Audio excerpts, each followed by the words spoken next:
तो इसमें सबसे पहले ये कि जो हमारे पास ए सेक्शुअल प्रोपेगेशन मेथड्स हैं, मैं इसका थोड़ा फॉन्ट ज़रा बड़ा कर दूं आपके लिए, 20 is enough. Propagation propagation methods, ठीक है। ये 5 मेथड्स हैं जो हम इसमें पढ़ेंगे, और वो कौन कौन से हैं। सबसे पहला है लेयरिंग, दूसरा कटिंग, तीसरा डिवीजन, चौथा बडिंग, और पांचवा ग्राफ्टिंग। ठीक है जी। ये 5 मेथड्स, एक तो ये कि सब बच्चों को इन मेथड्स का पता होना चाहिए। पेपर में अगर ऐसे पूछा जाए कि कौन कौन से मेथड है, तो आपने इनकी ये 5 के किस तरह आपने नाम लिखने हैं। ठीक हो गया, 5 मेथड्स ये हैं। अब वन बाय वन हम इनको डिस्कस करेंगे। First of all, what is layering? Layering क्या चीज़ है? तो ये देखिए, ये किताब के अंदर ये पेज नंबर 210 है। मैं आपके साथ ये बुक जो है ना PDF की शेयर करूंगा बच्चों। इसमें ये पेज नंबर 210 आप यहाँ पे लिखेंगे तो आप लेयरिंग पे पहुंच जाएंगे। ठीक है, तो मैं यहाँ पे लिख देता हूँ पेज नंबर 210। ठीक है, पेज नंबर 210 है। थोड़ा सा ये इसको मोटा कर लेते हैं ब्रश को, ताकि हमसे जब ठीक है। अब ये देखिए, इसमें सबसे पहले लेयरिंग की डेफिनेशन है, वो क्या है? Means rooting of shoot stem branches while they are still attached to the parent plant. तो ये बेसिकली इसकी डेफिनेशन है, ये आपने याद करनी है। लेयरिंग बेसिकली क्या है कि किसी भी वेजिटेटिव पार्ट से पौधे के हम ब्रांच रूटिंग इंड्यूस करवा दें, रूट्स निकाल लें, तो इसको हम कहते हैं लेयरिंग। ठीक है, रूटिंग ऑफ शूट्स, शाखों की जड़ें निकलवाना, या तने की जड़ निकलवाना, या ब्रांचेस की जड़ निकलवाना। ठीक है, ये इसकी डेफिनेशन है। रूटिंग की डिफरेंट टाइप्स हैं। रूटिंग में एयर लेयरिंग है। एयर लेयरिंग की 2 किस्में हैं। एयर लेयरिंग में इसको मार्कोटेज एक ख़ास टर्म है जो मैं यहाँ पे पढ़ाऊँगा आपको, ये आपने पढ़नी है। तो ये हम वन बाय वन आगे लेयरिंग की टाइप्स पढ़ते हैं। मैं यहाँ पे ज़रा चीज़ें इरेज कर दूँ ताकि आपको क्लियर हो जाए।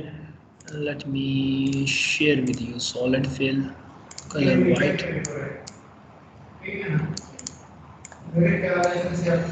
बॉर्डर नहीं लगाना चाहिए था, बॉर्डर नोट। ठीक है, अब देखें बच्चों, इसमें हम ये लेते हैं सबसे पहला। इसमें लेयरिंग, लेयरिंग तो समझ लगी ना कि किसी भी पौधे से ब्रांचिंग करना, उसको लेयरिंग बोलते हैं। लेयरिंग की डिफरेंट टाइप्स हैं। मुख्तलिफ तरीक़ों से हम इसमें रूटिंग कर सकते हैं, मुख्तलिफ तरीक़ों से इसमें जड़ निकलवा सकते हैं। सबसे पहले ये है कि एरियल पार्ट से, किसी भी दरख्त के ऊपर, कोई भी हमारे पास ट्री है, हम इसके ऊपर कोई शाख है, उस शाख से अगर कोई जड़ निकलवा लें, तो this is called air layering. इसको एयर लेयरिंग बोलते हैं। ठीक है, एयर लेयरिंग में एक खास, ये देखें, this method involves shoot tip which are buried 3 to 5 centimetre in the soil to encourage the development of fibrous roots.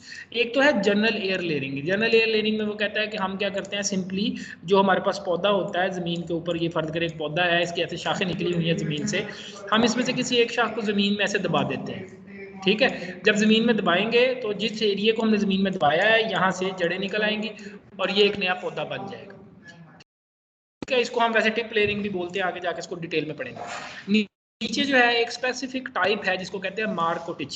ये मार्कोटिज क्या है? बेसिकली इसमें होता यह है कि दरख्त की एक शाख ली जाती है, ये एक फर्ज करें दरख्त की एक ब्रांच है, इसके ऊपर हम क्या करते हैं कि, मैं इसको थोड़ा सा साफ करके बनाऊं ताकि आपको चीज़ें समझ लगें। आई एम सॉरी,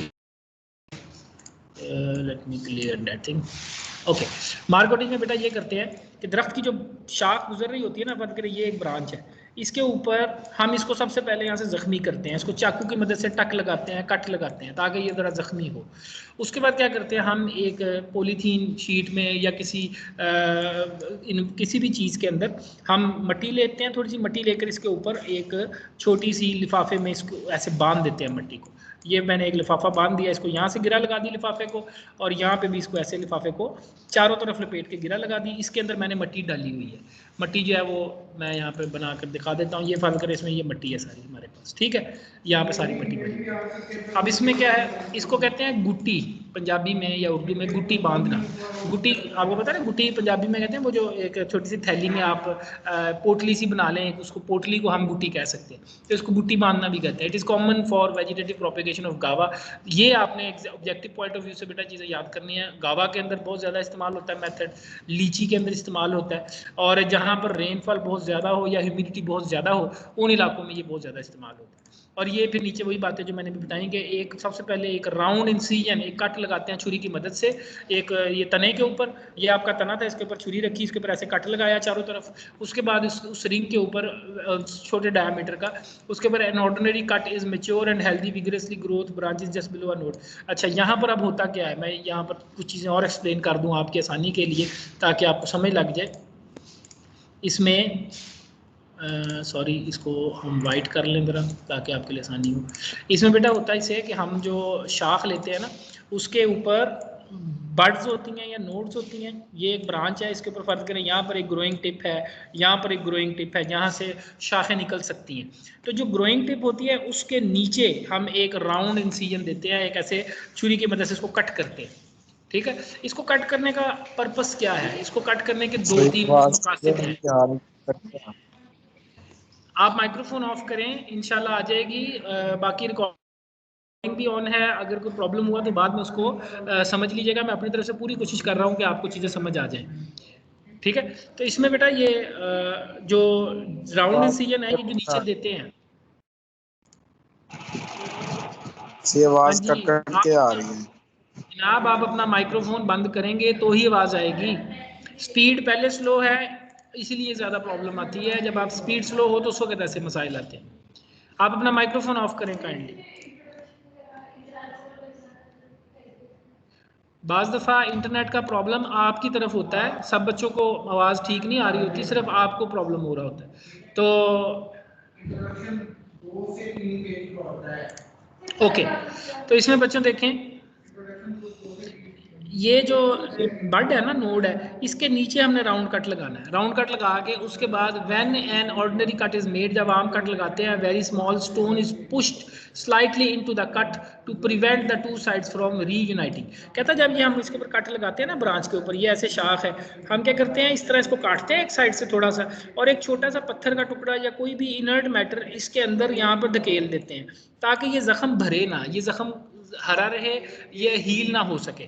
ठीक है, तो बेसिकली ये जब इसको कट लगाएंगे, उसमें से पत्थर डाल देंगे, तो ये कुछ इस तरह की दिखेगी शाख के, ये ऐसे कटी हुई है, और ये इसके अंदर एक छोटा सा आपने पत्थर या कोई भी तिनका वगैरह इसमें फंसा दिया। ठीक है, उसके बाद क्या होता है कि इसके ऊपर हम अब ये सारी जो ये लिफाफे के अंदर ग्रोइंग मीडिया है वो भर देंगे इसके अंदर। ये नीचे अब पढ़ते हैं इसको।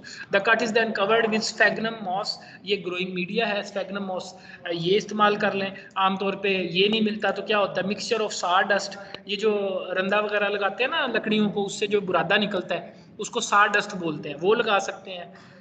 मड लगा सकते हैं, मड क्या है, कीचड़ है, वो आप मट्टी गीली करके वो लगा सकते हैं। ये सारी चीज़ें इसमें इस्तेमाल हो सकती हैं। ठीक है, A pot is hung just above the layering so that the water drips on it and keep it moist. आमतौर पे एक छोटा सा पॉट या एक गमला जो है इसके ऊपर, या बोतल जो है वो रख दी जाती है, उसके अंदर सुराख कर देते हैं, वो इसके अंदर पानी गिराती रहती है, इसको गीला रखती है इस एरिए को, ताकि ये जो जख्म है ये गीला रहे, यहाँ पे मिट्टी सूखने ना पाए। ठीक है, उसके बाद the need for providing dripping water is now being eliminated by using sphagnum moss and polythene as wrapping material. कहता अगर आप ये इसके ऊपर स्फेगनम मॉस बांधते हैं तो स्फेगनम मॉस काफ़ी ज़्यादा पानी पी लेता है, तो उसमें फिर आपको ये बोतल ऊपर रखने की ज़रूरत नहीं पड़ती, बोतल ऊपर बांधने की ज़रूरत नहीं पड़ती, पानी वैसे उसमें काफ़ी स्टोर हो जाता है। और अगर बाहर आप शापर से उसको लपेट दें, पॉलीथीन वाले लिफाफे से लपेट दें, तो फिर वो मॉइस्चर अंदर से बाहर नहीं निकल सकेगा, वो अंदर ही रहेगा। ठीक है ना, तो ये मैंने इसलिए सारी बातें पहले ही आपको बता दी थी शुरू में ही, कि लिफाफा बांध देते हैं ऊपर, अंदर कोई मीडिया ऐसा डालते हैं जो पानी अच्छी तरह सोख ले, अच्छी तरह पी ले, वो मीडिया जो होता है इसको गीला रखता है जख्म को। उसके बाद the plastic film allow to exchange of gases but does not allow moisture to escape. कहता प्लास्टिक की जो फिल्म होती है इससे हवा वगैरह तो गुजर सकती है, उसके मसाम इतने होते हैं कि उसमें से थोड़ी बहुत हवा की एरेशन हो जाए, लेकिन उसमें नमी जो है ना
बच्चों वो हमारी तरफ लाइट चली गई थी इसलिए थोड़ा इशू बना। अब दोबारा से कनेक्ट हो गया है तो हम अब बात को वहीं से स्टार्ट करते हैं। तो इसमें जो हम बात कर रहे थे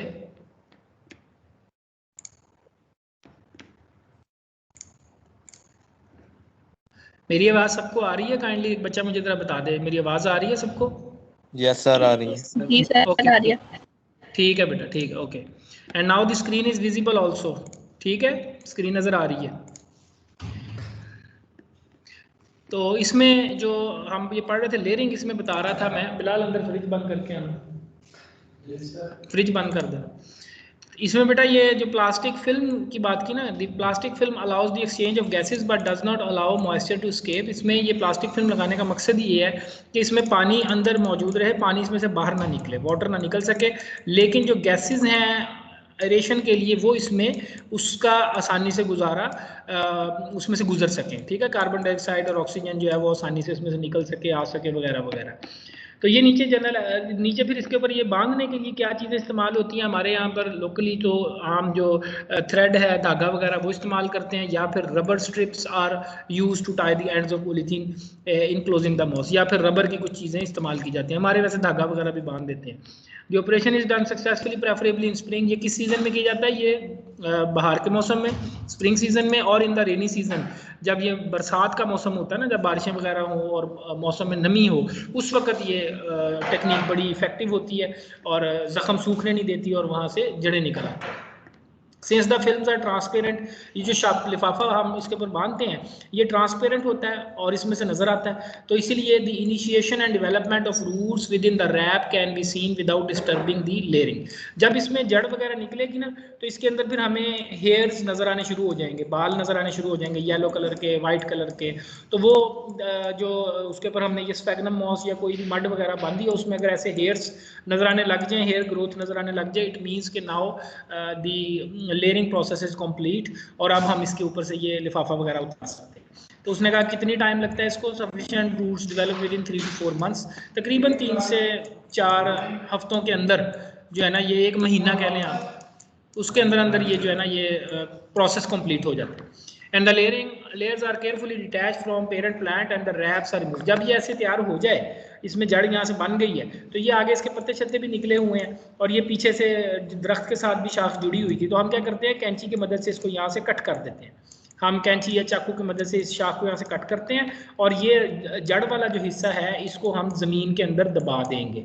तो ये हमने वो शाख जिसके ऊपर हमने थैली सी बांधी थी, ये इसकी जड़ें निकली हुई हैं, ये हमने ज़मीन में दबा दिया, नीचे से इसको कट कर दिया था और ऊपर जो इसके पत्ते शत्ते लगे हैं वो वैसे ही लगे रहने दिए। उसके ऊपर कुछ पत्ते काट देते हैं ताकि उनका लोड कम हो पौधे का, 2-3 पत्ते छोड़ देते हैं और उसके बाद फिर क्या होता है, ये पौधा नया पौधा इससे बन गया, दरख्त की एक शाख से नया पौधा बना लिया हमने। ठीक है, the layers are then placed in pot containing well decayed leaf mould, और ये सारी बातें यहाँ से पढ़ लेंगे, जनरल है, इसमें कोई इतनी मुश्किल चीज नहीं है। मुझे मेरा सर ख्याल ये है हर कि दरख्त का हो जाता है? जी बेटा, ये हर दरख्त का ऐसे हो जाता है?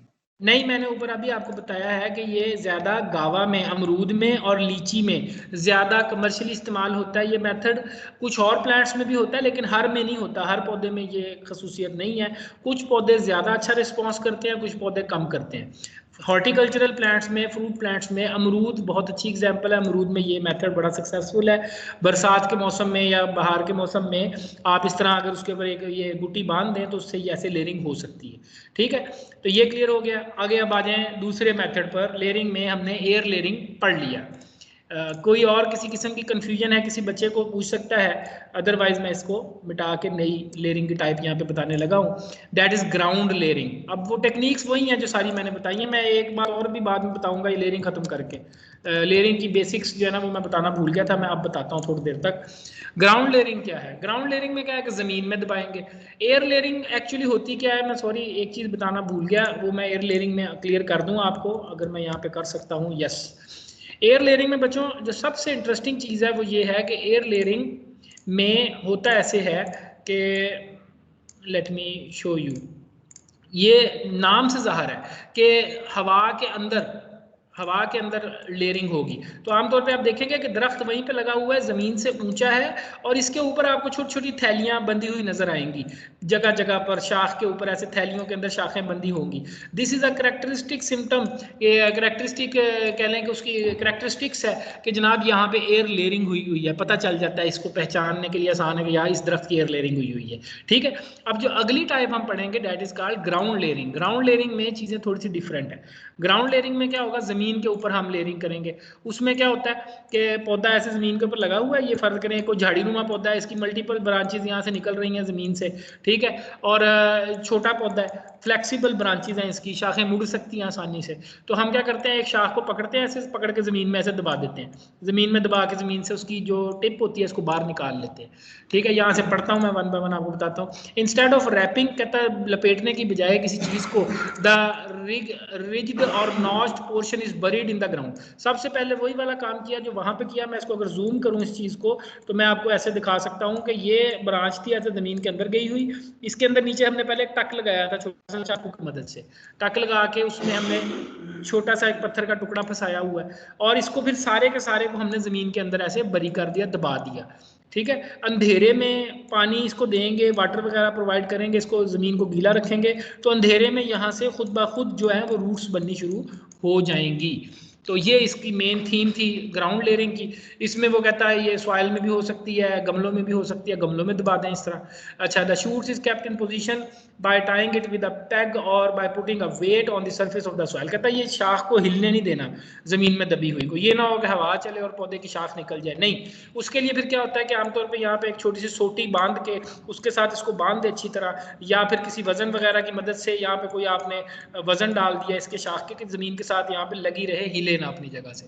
और ये लेयरिंग आमतौर पे 2 महीनों में तैयार होती है, आफ्टर 2 मंथ्स। ये भी बड़ा इंटरेस्टिंग है, पेपर में पूछा जा सकता है ये कि इसको ऐसे पड़ा रहने देते हैं, जमीन में दबा रहने देते हैं, यहाँ पे पत्ते शत्ते लगे हुए हैं, हर चीज हो रही है। 2 महीनों बाद अब पता कैसे चलेगा कि यार हमारी लेयरिंग हुई कि नहीं। उसमें ऊपर वाली में तो हमें लिफाफे में से नजर आ रहा था ना कि जड़ें निकल आई हैं। इसमें तरीका ये होता है कि 2 महीनों बाद सबसे पहले हम इस शाख को पीछे से आधा कट लगाएंगे इस जगह पर। हम इस जगह पर इसको हाफ कट करेंगे, पूरा नहीं कट करेंगे, आधा कट करेंगे।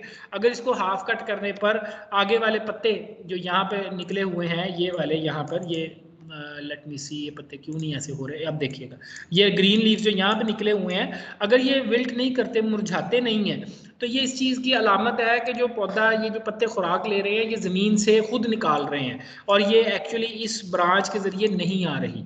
अगर हाफ कट देने पर पौधे मुरझाते नहीं हैं, लेकिन अगर ये हाफ कट देने पर पौधा विल्ट करता है, पौधा मुरझाता है, उसके पत्ते ढलकते हैं, तो फिर हम इसको यहीं पे छोड़ देते हैं, शाख को बाहर निकाल लेते हैं ताकि ये दोबारा से हील कर जाए। ठीक है, अगर ये मुरझाए ना, तो फिर उसने कहा half cut is made in the parent branch just below the layering. Layering से कहता है साथ ही जो है ना छोटा सा हाफ कट देते हैं। अगर विल्टिंग ना हो तो फिर पूरा कट बाद में लगा देंगे।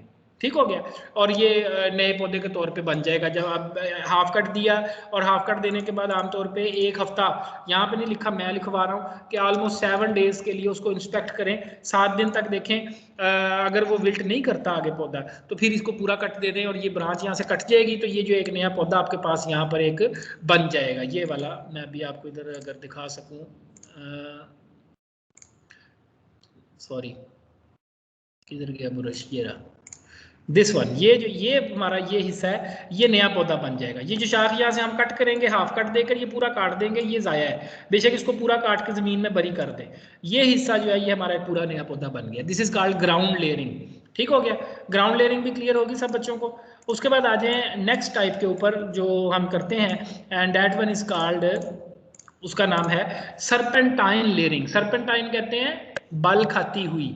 ये अगर आप इनके नाम याद रखेंगे तो आपको ये लेयरिंग की टाइप्स बहुत आसानी से याद हो जाएंगी। सर्पेंटाइन लेयरिंग, इसको मैं अगर उर्दू में टाइप करना चाहूँ तो मैं कह सकता हूँ कि बल खाती खाती, ठीक है ना। तो ये लहराती हुई, बल खाती हुई को जो है ना, उसको हम कहते हैं सर्पेंटाइन लेयरिंग। तो ये उसकी एग्जांपल है। इसकी एग्जांपल में अब मैं एक आपके सामने नीचे दिखाता हूँ। सर्पेंटाइन लेयरिंग बिल्कुल वैसे ही है जैसे अभी हम पीछे पढ़ के आए हैं, बस फर्क सिर्फ इतना है कि उसमें ग्राउंड लेयरिंग में तो हमने सिर्फ एक शाख को एक बार ऐसे दबाया था और निकाल लिया था। सर्पेंटाइन लेयरिंग में लंबी शाख लेते हैं, उस लंबी शाख को मैं यहाँ पे ऑरेंज कलर से दिखाता हूँ आपको, सॉरी ये वाली ऑरेंज कलर से दिखाता हूँ। ये ऑरेंज कलर वाली शाख लंबी थी, इसको जमीन में दबाया, फिर निकाला, फिर दबाया, फिर निकाला, फिर दबाया, फिर निकाला, मल्टीपल टाइम्स आप उसको बरी करेंगे। और हर जगह से, जिस जगह से आप बरी कर रहे हैं उस जगह से उसको जख्म भी देंगे थोड़े से, ताकि वहां से ब्रांचिंग हो सके और वो आगे पौधा बना सके। अब जो पत्ते होंगे इसके ऊपर, यहाँ पर वो ये देखिएगा, यहाँ पे अगर फर्ज करें 2 पत्ते हैं हमारे पास, यहाँ पर हमारे पास 2-3 पत्ते हैं, यहाँ पर 2-3 पत्ते हैं, तो ये तरीका वही है जैसे हमने वहां पर किया था। इसमें भी वैसे ही हाफ हाफ कट देकर देखेंगे कि विल्टिंग होती है कि नहीं होती। और उसके बाद जब हम इनको रेस करेंगे, यहाँ से इस पौधे को यहाँ से रेस करेंगे, सॉरी इस पौधे को यहाँ से रेस किया तो ये एक नया पौधा बन गया, देखें। और इस तरह इस पौधे को यहाँ से रेस किया तो ये वाला पौधा एक नया बन गया। इस पौधे को यहाँ से रेस किया, एक वक्त में आपके पास 3 पौधे जो हैं वो बन गए। ठीक है, ये देखिए इस तरीके से। तो ये सर्पेंटाइन लेयरिंग सेम वही चीज है, जस्ट उसके अंदर आप मल्टीपल टाइम्स उसको कवर कर रहे हैं। ठीक है, और मैंने ये इसमें इतनी डिटेल में नहीं बताया, लेकिन मैंने आपको यहाँ पे डायग्राम्स में क्लियर कर दिया है किस तरीके से आपने उसको बरी करना है और किस तरीके से आपने उसको निकालना है। इस केस के अंदर सर्पेंटाइन लेयरिंग के अंदर एक पौधा देखें ये बन रहा है, दूसरा पौधा ये बन रहा है, तीसरा पौधा ये बन रहा है, और अभी पेरेंट प्लांट की ब्रांच जो है वो अलग से है। तो एक वक्त में आपने 3 या 4 पौधे बना लिए सर्पेंटाइन लेयरिंग में। अब अगले पौधे की तरफ आते हैं। अगला पौधा जो है हमारे पास वो है वो बड़ी इंपॉर्टेंट टाइप है, ये अक्सर पेपर में पूछी जाती है। That is called mound layering, MOUND, mound, sorry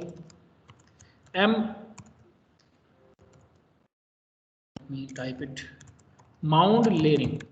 mound कहते हैं ढेरी को, किसी जगह पर ढेरी लगाना किसी चीज़ की, उसको कहते हैं माउंड लेयरिंग। इसका एक और नाम भी है, इसको स्टूल लेयरिंग भी कहते हैं, STOOL, स्टूल। ठीक है, तो माउंड लेयरिंग में होता क्या है कि वो जो शाख होती है ना पौधे की, ये फर्ज करें ये ज़मीन है, इसके अंदर से एक पौधा निकल रहा है, इसकी मल्टीपल ब्रांचेज ऐसे ज़मीन से निकल रही हैं, शाखें निकल रही हैं। तो होता क्या है कि हम इसमें इस पौधे की जो ब्रांचेज होती हैं इनको यहाँ से नीचे से थोड़ा सा कट करते हैं, ज़ख्म लगाते हैं। ज़ख्म लगाने के बाद हम इन ब्रांचेस को ऊपर से कट कर देते हैं। ये थोड़ी सी यूनिक है दूसरी टाइप से। इसमें हम इनको ऊपर से चाकू की मदद से सारी की सारी ब्रांचेस को कट कर देते हैं। कट करने के बाद हम क्या करते हैं, इस सारे के सारे पौधे को मिट्टी में दबा देते हैं। ये मैंने यहाँ पे मिट्टी डाल दी, ये मिट्टी है, ये मिट्टी में ऐसे दबा दिया, ढेरी के अंदर इसको दबा दिया। जब ढेरी में इसको ऐसे दबाएंगे ना तो अंधेरा हो जाएगा अंदर, और अंधेरा होने के साथ इसको जख्म लगे हुए हैं। तो यहाँ पर मैं इस डेफिनेशन, इस टाइप को समझाने से पहले बेसिक्स थोड़ी आपको क्लियर कर दूं सारी लेयरिंग की, जो मैं पहले बताना चाहता था लेकिन बता नहीं पाया। बच्चों, लेयरिंग में एक फिनोमिना जिसको आप सब बच्चों ने देखना, डेट इज कॉल्ड डिफरेंशिएशन। ठीक है, डिफरेंशिएशन। डिफरेंशिएशन क्या होता है कि स्पेशलाइजेशन, इसको आसान अल्फाज में मैं यूँ कह सकता हूँ स्पेशलाइजेशन, या इसको यूँ कह सकते हैं कि cells will decide their function. ठीक है, आप अपने बॉडी को अगर देखें, उसके अंदर आपके हेयर्स के सेल्स और तरह के हैं, आपके स्किन के सेल्स और तरह के हैं, आइज के सेल्स और तरह के हैं। इसी तरह एक पौधे में, हालांकि वो सारा पौधा एक ही सेल से बना होता है, लेकिन उस पौधे के अंदर आप देखें तो जो कह लें कि सेल्स होते हैं, रूट्स के अंदर किसी और तरह के सेल्स हैं, पत्तों के ग्रीन कलर के हैं, तने के डेड सेल्स हैं। तो वो डिफरेंट टाइप्स कैसे बन सकती हैं उसकी, वो इसलिए बन जाती है कि वो सेल्स में सारी इंफॉर्मेशन पड़ी है। एक सेल के अंदर सारा इंफॉर्मेशन पड़ी है कि जनाब इस पौधे का पत्ता कैसा होगा, इसका तना कैसा होगा, इसकी जड़ कैसी होगी, वगैरह वगैरह। लेकिन जब वो पौधा किसी एक एडवांस स्टेज पर पहुंचता है तो वो according to its climatic condition, according to its surroundings, वो फैसला करता है कि मुझे अब क्या करना चाहिए। ये बिल्कुल वैसे ही है जैसे आप बच्चे इस वक्त BSc ऑनर्स 4th सेमेस्टर के स्टूडेंट्स हैं, 2nd सेमेस्टर के। अभी आप BSc के जनरल के स्टूडेंट हैं, अभी आप किसी भी मेजर में जा सकते हैं, लेकिन कल को जब आप किसी खास मेजर को चूज कर लेंगे, आप horticulture, soil science, plant pathology, entomology, agronomy, किसी को चूज करेंगे, फिर आप सिर्फ उसी के कोर्सेज पढ़ सकते हैं। तो इसी तरह एक सेल जो है, जब वो यहाँ पर कह लीजिए कि इस जगह से, इस स्टेम की जगह, इस जगह पर पैदा होता है, तो वो देखता है कि मेरी सराउंडिंग में सेल्स कैसे हैं। अगर सारे सेल्स स्टेम सेल्स बना रहे हैं तो वो भी स्टेम सेल्स यहाँ से बनाएगा। ठीक है ना, और ये स्टेम सेल इस वजह से बन रहे हैं कि वहाँ पर हवा मिल रही है, लाइट मिल रही है, और इसका मेन मकसद क्या है कि पौधे को ऊंचा कर रहे हैं किसी तरीके से। प्लांट लीफ के अंदर जब वो जाएगा तो वो देखेगा कि यार यहाँ पे सूरज की रोशनी पड़ती है, तो ये सेल्स मेरे साथ वाले जो हैं ये खुराक बनाते हैं, तो वो भी साथ में उसी तरह के अंदर कन्वर्ट होगा और वो भी खुराक वाला काम पकड़ लेगा। रूट्स में जब वो जाएगा तो वो देखेगा कि यार यहाँ पर तो वो अंधेरा है बहुत ज़्यादा, नमी भी बहुत ज़्यादा है, इस जगह पर पौधे की जो सेल्स हैं उन्होंने पानी की एब्जॉर्प्शन का काम शुरू कर दिया, उन्होंने न्यूट्रिएंट्स को ऑब्जॉर्ब करने का काम शुरू कर दिया, तो ये सेल्स कुछ और तरह बिहेव करते हैं। This is called differentiation. आपकी बॉडी में जब कोई जख्म लगता है हाथ के ऊपर या किसी भी जगह पे बॉडी पार्ट पे, तो वहां पर एक खरिंड आ जाता है। ठीक है ना, वो खरिंड हर जगह पर वैसा ही होता है, वो ब्राउन कलर की एक लेयर बनती है कैलस की, और वो उसको कहते हैं, यहाँ पर एक मैं डेफिनेशन और लिख दूं, this is called CALLUS, callus. Callus is mass of undifferentiated cells. ऐसे सेल्स जिन्होंने अभी अपना काम डिसाइड नहीं किया हुआ, वो कुछ भी कर सकते हैं, वो कुछ किसी तरफ भी जा सकते हैं। This is called callus. और कैलस की बेहतरीन मिसाल, आपकी बॉडी पर जो खरिंड आते हैं वो इसकी बेहतरीन मिसाल है। ठीक है, तो जब खरिंड आपकी बॉडी पर आता है ना, तो उस वक्त वो एक जैसे होते हैं, लेकिन उसके बाद वो खरिंड जब उतरता है तो आप देखते हैं कि नीचे से स्किन बिल्कुल वैसी निकल आती है जैसे पहले वाली होती है। अगर हाथ की बैक साइड पे जख्म हुआ है तो हाथ की बैक साइड पे बिल्कुल वैसी स्किन आएगी, फेस के ऊपर हुआ तो फेस के ऊपर वैसी स्किन आएगी। ठीक है ना, डिफरेंट। इसी तरह प्लांट्स में भी वैसे ही है। तो कैलस अनडिफरेंशिएटेड होता है, और डिफरेंशिएटेड अगर हो जाए तो वो फिर एक स्पेशलाइज्ड फंक्शन पकड़ लेगा। क्लियर हो गया। और आखिरी बात जो यहाँ पर बतानी है कि ये डिफरेंशिएशन से प्रोसेस का उलट भी मुमकिन है। सेल्स जो हैं वो बाज़ देखा ये गया है कि बाज़ सिचुएशंस में डिपेंडिंग ऑन सिचुएशन वो एक फिनोमिना जिसको हम कहते हैं डी डिफरेंशिएशन, एक ऐसी फिनोमिना जिसमें वो दोबारा से अपने आप को बैक एंड पर ले जाएं, डिफरेंशिएशन। ठीक है, तो बेसिकली वो सेल्स जो हैं वो दोबारा से अपना काम छोड़कर और किसी और काम की तरफ जा सकते हैं। This is called D differentiation. Clear होगी बात? तो अब यहाँ पर ये सारी बातें जितनी मैंने आपको पढ़ाई, ये बातें जो हैं ये लेयरिंग में एक्चुअली हम यही काम कर रहे हैं। लेयरिंग में हम करते क्या है, अब मैं अगर आपको ये पेपर में भी पूछा जा सकता है सवाल कि लेयरिंग में हम सिंपली एक अच्छे भले सेल को नुकसान पहुंचाते हैं, डैमेज करते हैं, उसकी स्किन को रप्चर करते हैं। रप्चर करने से क्या होता है, अब ये हिस्सा जो है यहाँ से टूट गया, अब यहाँ पे नई रिपेयर होनी है, तो इस जगह पर क्या होगा, अब खरिंड आएगा, यहाँ पे मास ऑफ अनडिफरेंशिएटेड सेल्स आएंगे जो कि इसकी रिपेयर का काम करेंगे। जब वो मास ऑफ अनडिफरेंशिएटेड सेल्स इस जगह पर पहुंचते हैं तो वो देखते हैं कि यार इस जगह पर हालात कैसे हैं। आपने इस पूरे के पूरे एरिया को अगर किसी मट्टी से भरा हुआ है और इसके अंदर पानी भी दिया हुआ है और अंधेरा भी इंड्यूस किया हुआ है, तो वो कहते हैं यार ये साथ वाले सेल तो पागल है जो स्टेम बना के बैठे, यहाँ पर तो जड़ की जरूरत है। इस वक्त जो हालात है वो जड़ बनाने वाले हैं, तो वो यहाँ से रूट्स पैदा करनी शुरू कर देते हैं। ठीक है ना, तो then we are forcing the cells to develop roots instead of shoot. ठीक हो गया? तो इस तरीके से ये जो है ना डिफरेंट लेयरिंग का प्रोसेस काम करता है, हम इसको इस तरीके से इंड्यूस करवाते हैं। ये सब बच्चों को ये चीज़ें, ये बेसिक कॉन्सेप्ट्स क्लियर होने चाहिए पेपर के हवाले से। अब हम बात करते हैं माउंट लेयरिंग की। तो माउंट लेयरिंग में भी यही सेम प्रोसेस चलेगा।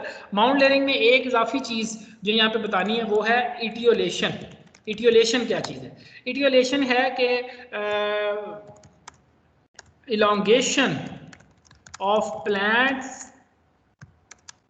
Stem under darkness. ये अल्लाह ताला ने पौधे में डिफेंस मैकेनिज्म रखा हुआ है कि जब कहीं पौधे को अंधेरा फील होता है या उसको अंधेरा नजर आता है, तो आपको पता है जंगल में पौधे कैसे लगते हैं। जंगल में आप देखते हैं कि बड़े बड़े दरख्त उगे हुए हैं जनाब, और उसके नीचे कुछ छोटे पौधे भी उगे हुए हैं। जो छोटे पौधे हैं सूरज की रोशनी इन तक नहीं पहुंच पाती, सूरज जो है उसकी लाइट जो है वो दरख्त ले जाता है नीचे, यहाँ पे शेड आ जाता है। तो फिर अल्लाह ताला ने इनके अंदर डिफेंस मैकेनिज्म ये रखा है कि जब इनको अंधेरा फील होता है ना, तो ये अपनी हाइट एक्सपोनेंशियली बढ़ानी शुरू कर देते हैं।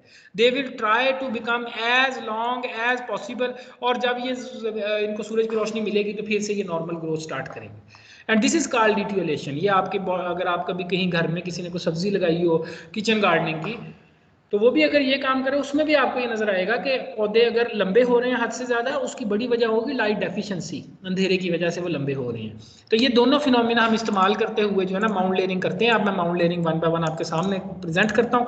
माउंट लेयरिंग में देखें, सबसे पहले मैंने जैसे बताया कि हम क्या कर रहे थे, हम शाखों को काट रहे थे खास एंगल पे रख के ज़मीन से निकली हुई को। ठीक है, ये हमने शाखें थी, इनको थोड़ा जख्म दिया, ना भी जख्म दें, ऊपर से वैसे कट कर दे तो हमने जख्म यहाँ पर दे दिया है। ठीक है, अब जब जख्म दे दिया है तो क्या होगा, इसके ऊपर हम मिट्टी डाल देते हैं। हमने कहा यार ये लो, इसके ऊपर हमने ढेरी लगा दी मिट्टी की। जब मिट्टी की ढेरी लगा दी, अब अंदर अंधेरा पैदा हो गया। अंधेरा पैदा हुआ तो अंदर यहाँ पर फिर अब पौधे ने रूट्स बनानी शुरू कर दी। अब रूट्स बनानी शुरू कर दी और साथ में यहाँ पर अब कोई भी शाख पत्ते वाली नहीं है, पौधे के पास कोई भी फूड वाली खुराक वाली शाख नहीं है। तो पौधा क्या करेगा, अब अपने कद को बढ़ाना शुरू करेगा। The plant will try to make itself longer, और वो ये शाखें किसी भी तरीके से जो भी करके जमीन से बाहर निकालने की कोशिश करेगा। जब वो इनको बाहर निकालेगा तो ये एक नया पौधा एक बन जाएगा हमारे पास। अब क्या है, नीचे जो पौधा है उसमें देखें हमारे पास शाखें हैं, ये जड़ें हैं सॉरी, और ऊपर जो है वो ऊपर उसने अपने पत्ते शत्ते निकाल लिए। ठीक है, तो हर एक पौधा इसमें बाद में हम माउंट लेयरिंग में क्या करेंगे कि ये मिट्टी उठाएंगे, मिट्टी उठा कर देखेंगे तो नीचे हर एक शाख जो है ये एक नया पौधा बना देगी। This is called mount layering. अब मैं इसको वन बाय वन यहाँ पे डिस्कस कर देता हूँ ताकि ये क्लियर हो जाए। Technique involve cutting down the parent plant to ground level. सबसे पहले कहता है कि जो पौधा लगा होता है ना उसको ज़मीन तक कट कर देते हैं। ठीक है, ये शाखें थी, ये ज़मीन थी, इसको ऐसे ऊपर से हमने कैंची रख के कट कर दिया। उसके बाद दी स्टब्स, जो नीचे उसके स्टब्स बच गई, और स्टूल्स, उसको स्टूल भी बोलते हैं, और earth up to encourage the growth of shoot, उनको मिट्टी में दबा दिया। मिट्टी में इसलिए दबाया कि अंधेरा पैदा हो और ये इसमें से बाहर निकले, लंबी लंबी शाखें निकाले, इटियोलेशन। ठीक है, the emerging shoots are earthen up gradually until 1/3 to 1/2 of their length is covered with soil. अब होता ऐसे है, मैं ये डायग्राम साथ साथ बनाता हूँ ताकि आपको चीज़ें समझ लग जाएं। वो कहता है सबसे पहले कि हमने पौधे को कट किया, ये हमारा पौधा था, हमने इसको ग्राउंड लेवल पर कट कर दिया। ठीक है, ये इसकी जड़ें हैं नीचे, ये हमने ऊपर से इसको कट कर दिया, इसको हमने मिट्टी में दबा दिया। जब मिट्टी में दबाया तो क्या होगा, इसने नई शाखें निकालनी है, वो जरा पेल कलर की होंगी, पीले पीले रंग की होंगी, लाइट कलर की। अब जैसे जैसे वो शाखें निकलेंगी ना, हम बजाय इसके कि इसको यहाँ पे वेलकम करें, हम और मिट्टी इसके ऊपर चढ़ा देंगे। और उसने कहा कितनी मिट्टी चढ़ानी है, 1/3 या आधा आधा हिस्सा, तो इसका भी आधा आधा हिस्सा इसके ऊपर मिट्टी चढ़ा दें। अब जब इस मिट्टी चढ़ाएंगे तो जो बर्ड मिट्टी के अंदर दबी होंगी, यहाँ से जड़ें बननी शुरू हो जाएंगी, और जो ऊपर वाली बर्ड जमीन से बाहर है, यहाँ से पत्ते निकलने शुरू हो जाएंगे। ठीक है ना, तो वो कहानी वही है, जस्ट उसके अंदर उसने एक ये ट्विस्ट डाला थोड़ा सा। अच्छा, उसके बाद growth of shoot is complete darkness results in blanching. Blanching रंग उड़ जाने को कहते हैं। Blanching, this is called etiolation, इसी को इटियोलेशन भी बोलते हैं, वो मैं डेफिनेशन आपको लिखवा चुका हूँ। Etiolation induce development of root at the basal end, कहता है ये अंधेरा, और ये अंधेरा जो होता है इसकी वजह से यहाँ पे से जड़ें निकलनी शुरू हो जाती हैं पौधे की, और ऊपर जो है वो पत्ते निकल आए हैं ऑलरेडी। और the best results in layering followed banking of shoots with earth as early as possible. कहता है इसमें सबसे अच्छे रिजल्ट अब आते हैं कि साथ साथ आप मिट्टी चढ़ाते जाएं, मिट्टी ऊपर लगाते जाएं, जैसे जैसे शूट निकल रही साथ साथ उसके साथ साथ आप मिट्टी लगाते जाएं। ठीक हो गया। तो इससे पहले कि before the tissues become woody, इससे पहले कि ये शाखें जो है लकड़ी में कन्वर्ट हो जाएं, हरी शाखों को मिट्टी में कन्वर्ट करें। तो ये है माउंड और स्टूल लेयरिंग। ये थोड़ी सी मुश्किल लगती है लेकिन ये है आसान है, इसको आप पढ़ेंगे आपको समझ लग जाएगी। और ये किस में होती है, यहाँ पर देखें नीचे, ये मैंगो में भी होती है, गावा में होती है, इवन के इन एप्पल एंड पियर, इसमें भी ये इस्तेमाल होती है। ये ऑब्जेक्टिव पॉइंट ऑफ व्यू से आपसे पूछी जा सकती है। तो यहाँ तक हमने जो है अभी तक बेटा वो लेयरिंग की टाइप सारी कंप्लीट कर ली। लेयरिंग में मेरा ख्याल है किसी बच्चे को कोई सवाल नहीं होना चाहिए। लेयरिंग में जो हमने टाइप्स पढ़ी है, मैं अगर यहाँ पे लिस्ट करना चाहूँ तो हमने देखा है कि एयर लेयरिंग, जिसको हम मार्कोटिज भी कहते हैं, ठीक है। उसके बाद हमने ग्राउंड लेयरिंग देखी, ग्राउंड लेयरिंग को ना टिप लेयरिंग भी कह देते हैं। Ground layering is also called tip layering, इसको टिप लेयरिंग भी कहते हैं बाद में, लेकिन टिप लेयरिंग आप छोड़ दें। आगे सर्पेंटाइन लेयरिंग, ठीक है, सर्पेंटाइन पढ़ा चुका हूँ। उसके बाद आखिरी हमने पढ़ी है माउंट लेयरिंग। तो ये हमने लेयरिंग की टाइप्स पढ़ ली। Next we have division. Division बहुत आसान है, एक सिर्फ ये पैरा छोटा सा, मैं इसके बारे में थोड़ा सा आपको एक्सप्लेन कर देता हूँ। डिवीजन की बेस्ट एग्जांपल अगर आप लेना चाहें तो पोटैटो की ले सकते हैं, आलू की। एक पोटैटो आप देखते हैं ना, पोटैटो के ऊपर ऐसे आइज होती हैं डिफरेंट। जब आप आलू की को ज़मीन में लगाना चाहते हैं तो आप इनको डिफरेंट पोर्शन में कट कर सकते हैं इस पोटैटो को, in such a way that every portion must have 1 eye at least. हर पौधे के हर एक हिस्से के पास एक आंख होनी चाहिए लाजमी। ये ग्रोइंग पॉइंट्स हैं, ये बर्ड्स हैं पौधे की। तो बेसिकली हम ट्यूबर को कहते हैं ऐसे है ना, इट इज़ अ ट्यूबर के डेफिनेशन हमने क्या लिखवाई थी, मॉडिफाइड शूट, ठीक है ना। शूट लिखवाते हैं, शूट क्या होती है, शाख।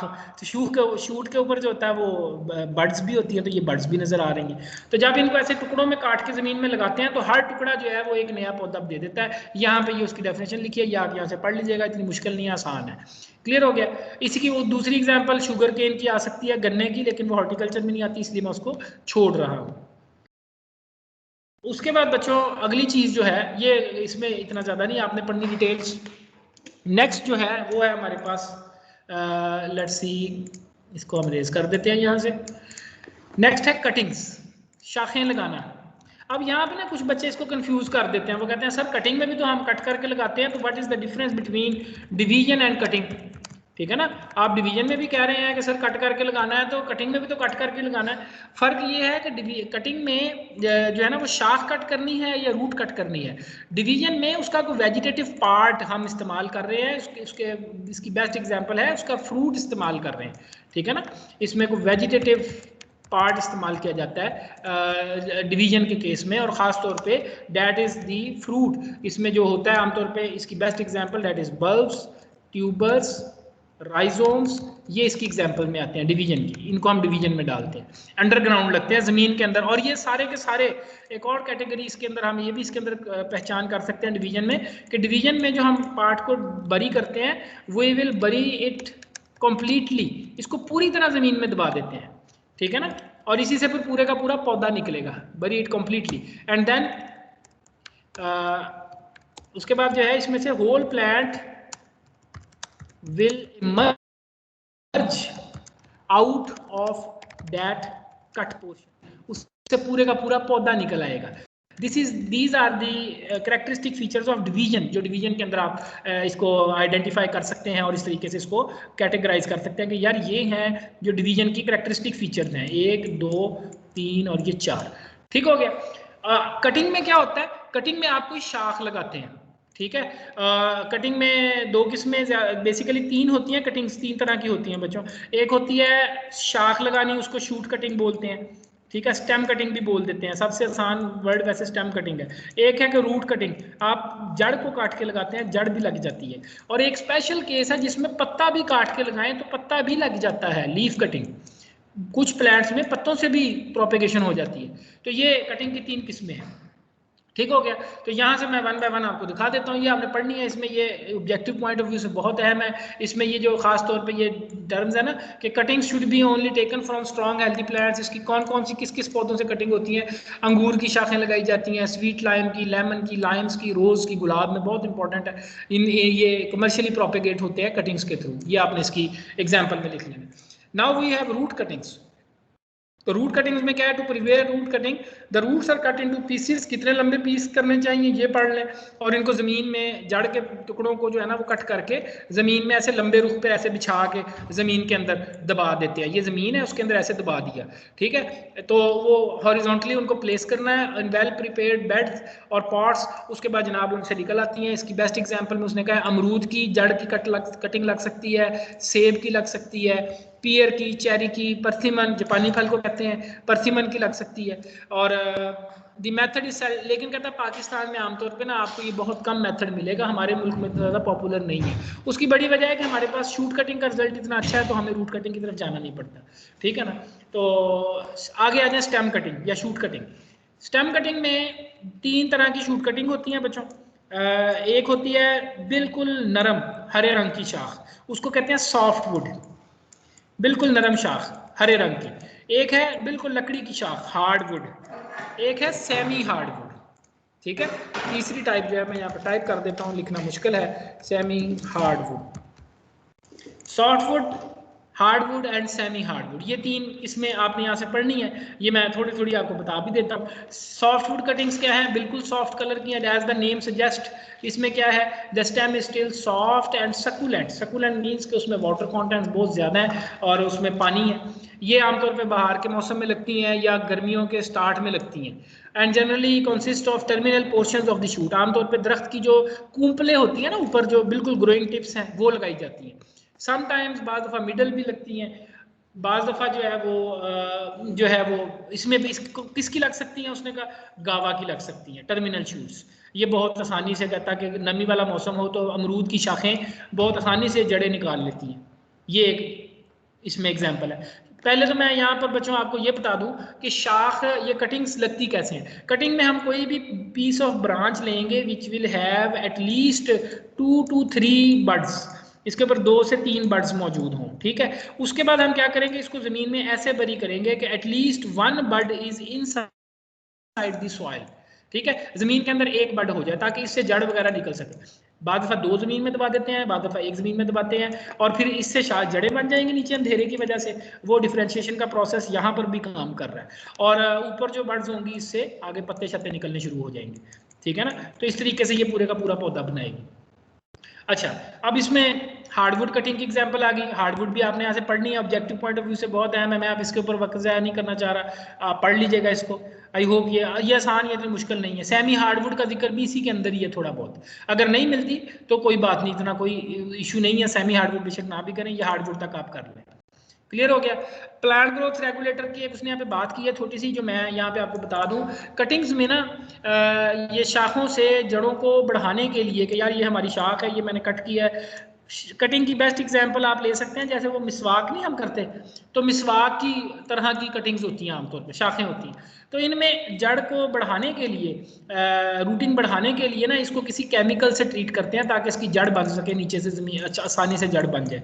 उसमें कौन कौन से केमिकल हैं उसने कहा कि plant hormone such as IAA indole acetic acid, IBA या नेफ्थलीन एस्टिक एसिड। ठीक है, मैं यहाँ पर इनके नाम लिख देता हूँ ताकि आपको आसानी हो जाए पढ़ने में। Number 1 is IAA indole acetic acid है, फिर IBA इंडोल ब्यूटारिक एसिड है, नेफ्थलीन एस्टिक एसिड है, ठीक है, और नेफ्थलीन एसिड एमाइड भी है, उसको वैसे छोड़ भी दें कोई हर्ज नहीं है, लेकिन ये 3 केमिकल्स जो हैं ये इस्तेमाल होते हैं इनसे। अगर इनके अंदर इनका होता ऐसे है कि हम एक छोटे से बीकर में या किसी कॉली के अंदर लेकर ना उसके अंदर इनका सोल्यूशन रख लेते हैं अपने पास ऐसे, उसके अंदर हम इस कटिंग को डालते हैं, ऐसे डाल के नीचे वाला पोर्शन सिर्फ ये वाला जिसमें रूटिंग करवानी है उसको एक बार उसमें से डिप करके निकाल लेते हैं, निकाल के तो ज़मीन में लगा देते हैं, उससे रूटिंग बढ़ जाती है। ठीक हो गया। तो ये यहाँ पर उसने इसकी डोज भी ली हुई है कि कैसे डोज लेनी है, और ये एक्वा सोल्यूशन 0.01%, बहुत थोड़ा सोल्यूशन है, बहुत लाइट सोल्यूशन चाहिए होता है, उसमें इसको डिप करके अगर ज़मीन में लगाएं तो बहुत आसानी से आपकी रूटिंग हो जाएगी। ठीक हो गया। तो ये कटिंग्स वाला भी क्लियर हो गया। Now we will come to our major topic which is our grafting and क्या लें कि बडिंग। पहले तो मुझे काइंडली ये जो बच्चे मेरे साथ क्लास में इस वक्त बैठे मुझे सुन रहे हैं, अगर कोई सवाल है किसी किस्म का या कोई बात पूछना चाहते हैं या कन्फ्यूजन है आप पूछ सकते हैं यहाँ पर जी, नहीं तो मैं अगला टॉपिक स्टार्ट करता हूँ। सर जी बेटा।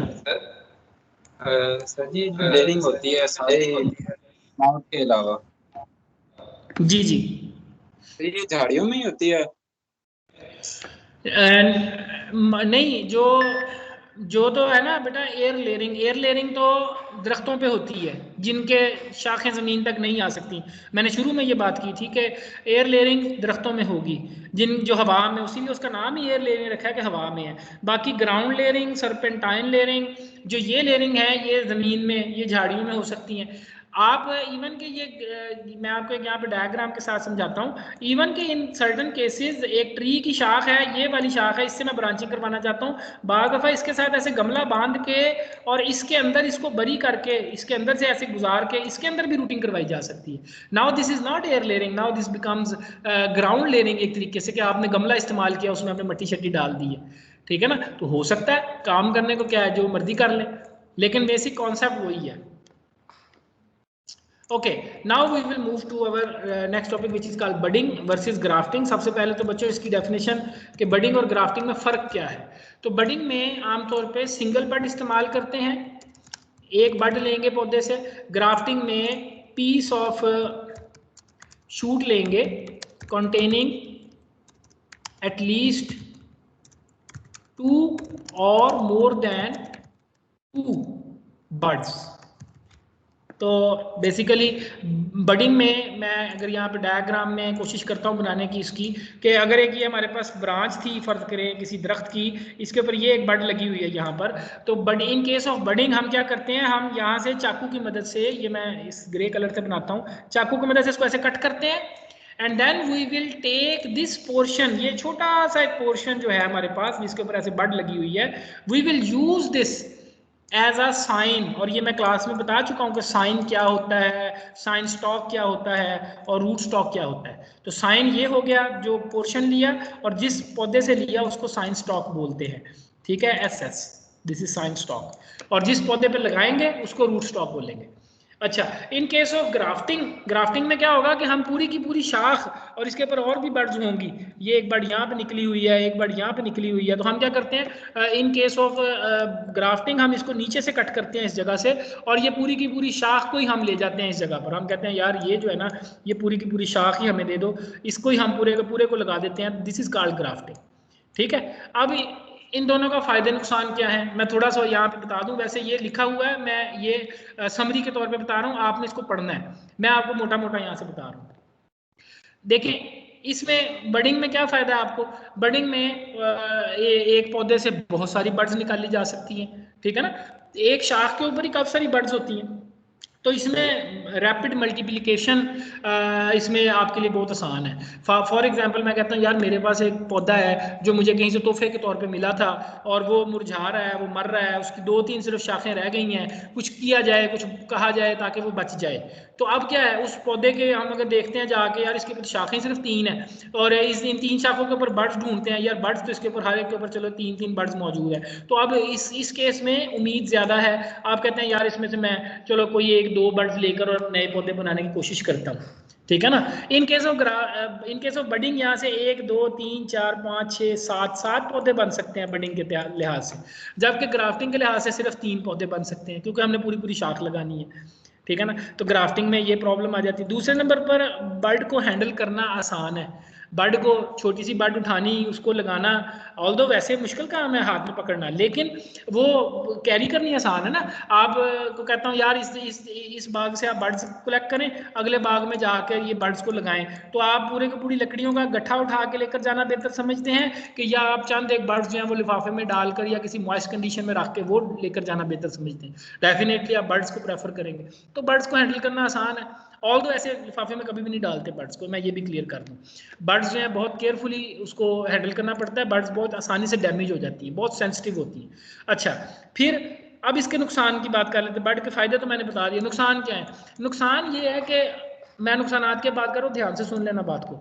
नुकसान बच्चों ये है कि बर्ड में ये जो इतना सा पोर्शन हमने लिया है, ये छोटा सा, इसके अंदर स्टोर्ड फूड बहुत थोड़ी है। It has limited food reserves, तो इसके पास बहुत थोड़ा टाइम होता है अपने आप को स्टैब्लिश करने के लिए। रिजर्व्स, फूड रिजर्व बहुत थोड़े हैं इसके पास। तो अगर ये बर्ड जो है, अगर आप पौधे पे लगाते हैं और पौधा जो है इसको नहीं गोद लेता या पौधा इसको आगे सपोर्ट नहीं करता, वो कहता है मैंने इसको खुराक नहीं देनी, तो क्या होगा? ये बर्ड बहुत जल्दी मर जाएगी। ठीक है ना। इसकी लाइफ एक्सपेक्टेंसी जो है वो बहुत थोड़ी है। ऑन द अदर हैंड, जो ये ग्राफ्टिंग के अंदर जो ये पीस ऑफ वुड इस्तेमाल हो रही है, it has lots of food reserves in it, और नतीजे के तौर पे it has more time, it will remain alive for lot of time.